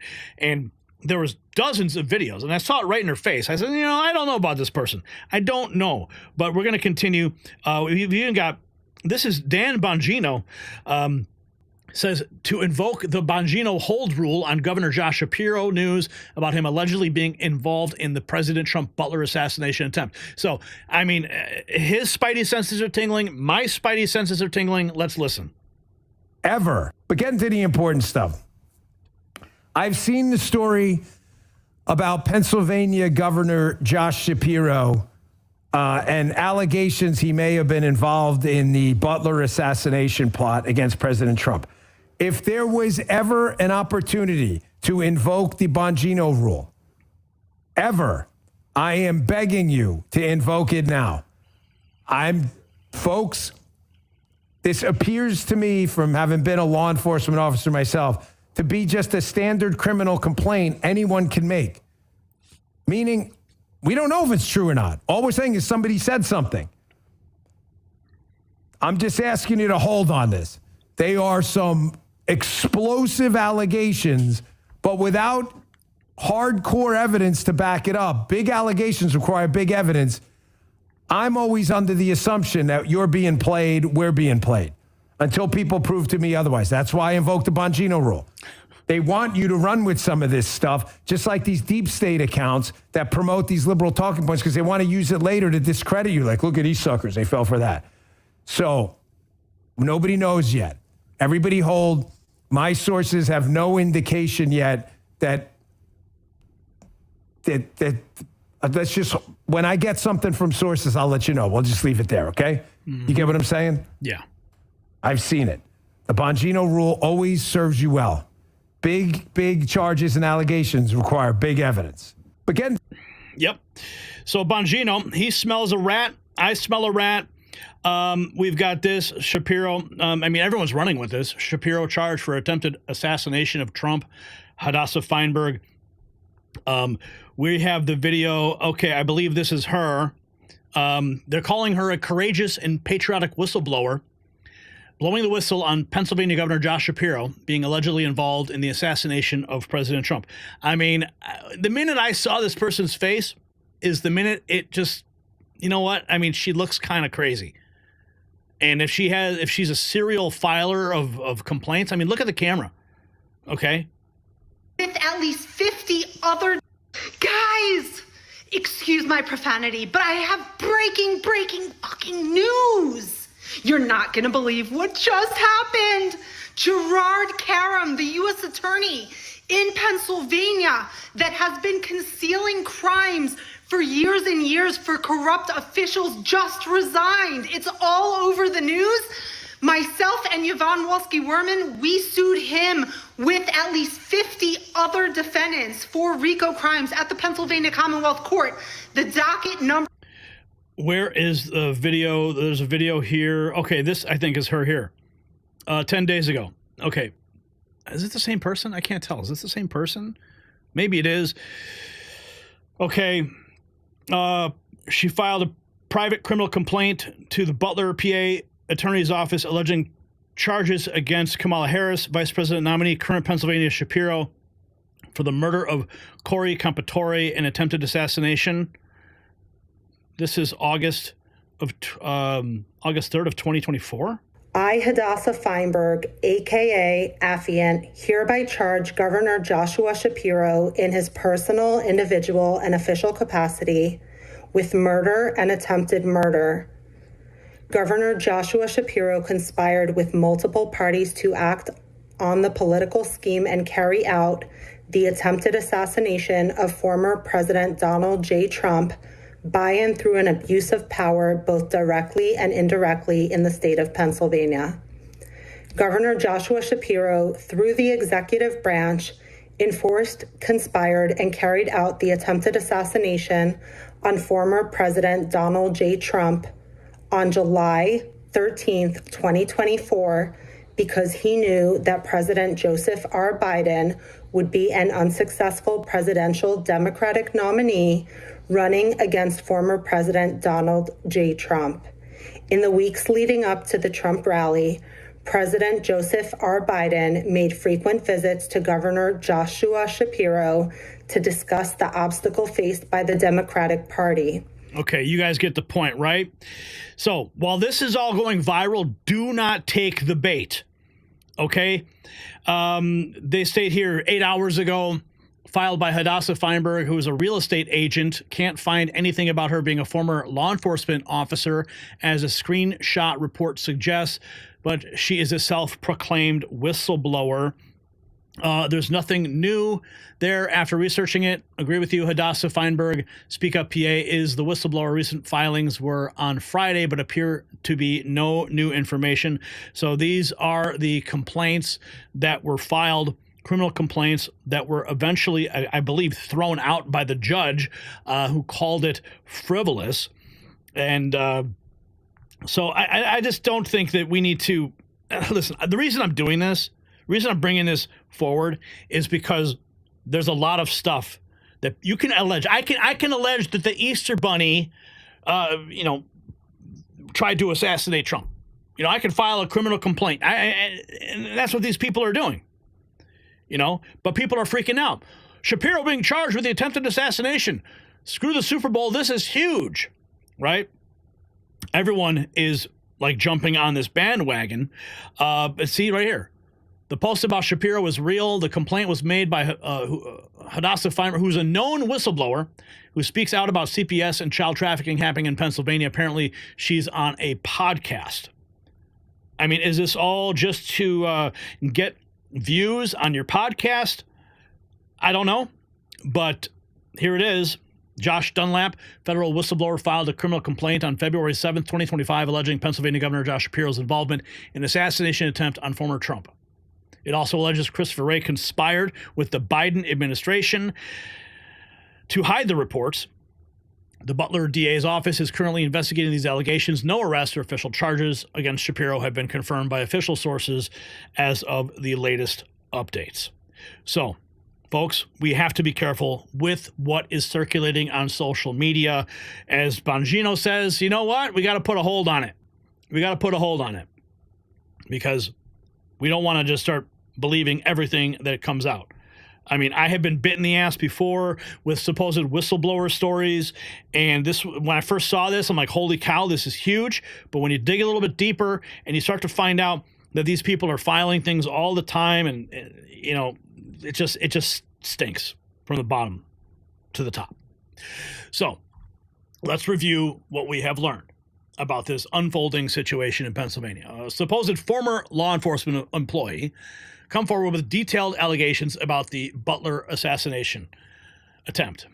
The documentation that Feinberg submitted raises questions that do deserve a thorough investigation. But with a grain of salt, we should, examine everything.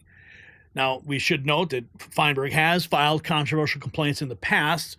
The specifics in these new documents are generating significant attention from credible sources. But here's the question we need to ask. Why isn't this being investigated with the same intensity as other political allegations? Is it because this is a hoax? I mean, whatever happened in Butler? We still don't even have any answers from that. I mean, we still need to have a thorough investigation, and I'm sure that Donald Trump, now that he's in the White House, is investigating all of it. Okay? So, what makes this case different? Who benefits from keeping these claims out of the spotlight? Share your thoughts in the comments below. And while the truth finds its way to light, show your support for independent journalism with our exclusive Megavengers collection at shop.nextnewsnetwork.com. All right, folks. That is 5 segments in the can. And we've got a few more minutes before we have to call it a night. I want to say we've got here from Juan Ruiz. I am a Mexican-American, and I'll fight for my home, USA, MAGA. Right on, Juan. Thank you for the $5 right there. Let's check in with your reactions in the main chat room. Unless the foundation issues are fixed. Wait, this is Stop the Chemtrails. Where at? How do they know it until it's looked into? Is that protein powder that you endorse any good? Of course it is. I love it. Another plane accident. I just saw that. A Learjet collision. One has passed away. If we could only go back to the days when the president was busted getting his whoa, oh my. Given how corrupt our justice system is, does any believe this can't happen? Yeah, exactly. Okay, let's take a look at the main news feed right here. We've got, this is all happening. Let's just check real quick. Corey DeAngelis says, here we go. Teacher, oh my. U.S. Department of Justice is dismissing its charges against New York City Mayor Eric Adams 28 minutes ago. Donald Trump has signed an executive order to withdraw U.S. from World Health Organization 11 hours ago. Tucker Carlson News. I thought we did that earlier. Elizabeth Warren doesn't want to answer simple questions. Jim Paff. Nick Sortor asking her some tough questions. Fraudulent spending. What is the shutdown? Senator Warren, why are you so afraid of transparency? Why are you bothered by the fact that Elon Musk is attempting to expose all of this fraudulent spending? What is that about? What is the problem here? What is the problem with transparency? Do not touch me. Do not touch me. Senator Warren, I just want to answer a question. How did you get a $12 million net worth on a $200,000 salary in Congress? Thank you. How did you do that? Excuse me. How did you do that? You can keep trying to block my camera. We're on a public sidewalk, so get off of me. So you don't want to answer that question. What is it about DOGE that's such a problem to you? You just elbowed me, Senator. I got that on camera. Excuse us. Thank you. Transparency is your enemy. The shutdown. Transparency is your enemy. Jasmine Crockett going on a profanity-laced rant says Trump is turning America into Russia by weeding out fraud in the government. That's a new one. Yeah, of course she is. What else have we got? Fresno County, California. On Saturday, Naveen was arrested for criminal threat and assault with a firearm. He is an immigration detainer. Okay. President Donald Trump 1 hour ago. Whoa, this is an actual post from President Trump. We're going back to plastic straws. And he shows a plastic straw in a Coke bottle. This is actually from President Trump. Oh, my goodness. Can we have these straws back in the store? Trump straws? Oh, wow. FEMA's 59 million migrant hotel scandal. Heads are about to roll. Rebel news, as far as I'm concerned, if all those hostages aren't returned by Saturday at 12, let's say cancel it, all bets are off, and hell is about to break out. U.S. President Trump issuing a warning to Hamas. Wow. We got a super chat that just came in. Let's check it out real quick. Our Boyd, what's up, boy? What's up? $20. Much love to my N3 fam and all you chatters. Stay frosty, stay strapped, and stay dangerous, patriots. Stop the winning. I can't handle it. Oh, yes, there will be so much winning. All right, folks. That is a wrap. So, ladies and gentlemen, what we've witnessed tonight is nothing short of historic. On day 22 of President Trump's return to power, we're seeing a transformation of our government that the establishment never thought possible. So let's recap what we have uncovered. President Trump aboard Air Force One officially renamed the Gulf of Mexico to the Gulf of America, a move that sent shockwaves through the globalist establishment. But while they are busy clutching their pearls over symbolism, real changes are happening. Trump's approval rating has soared to 53%, and it's no mystery why. And look what's happening with FEMA.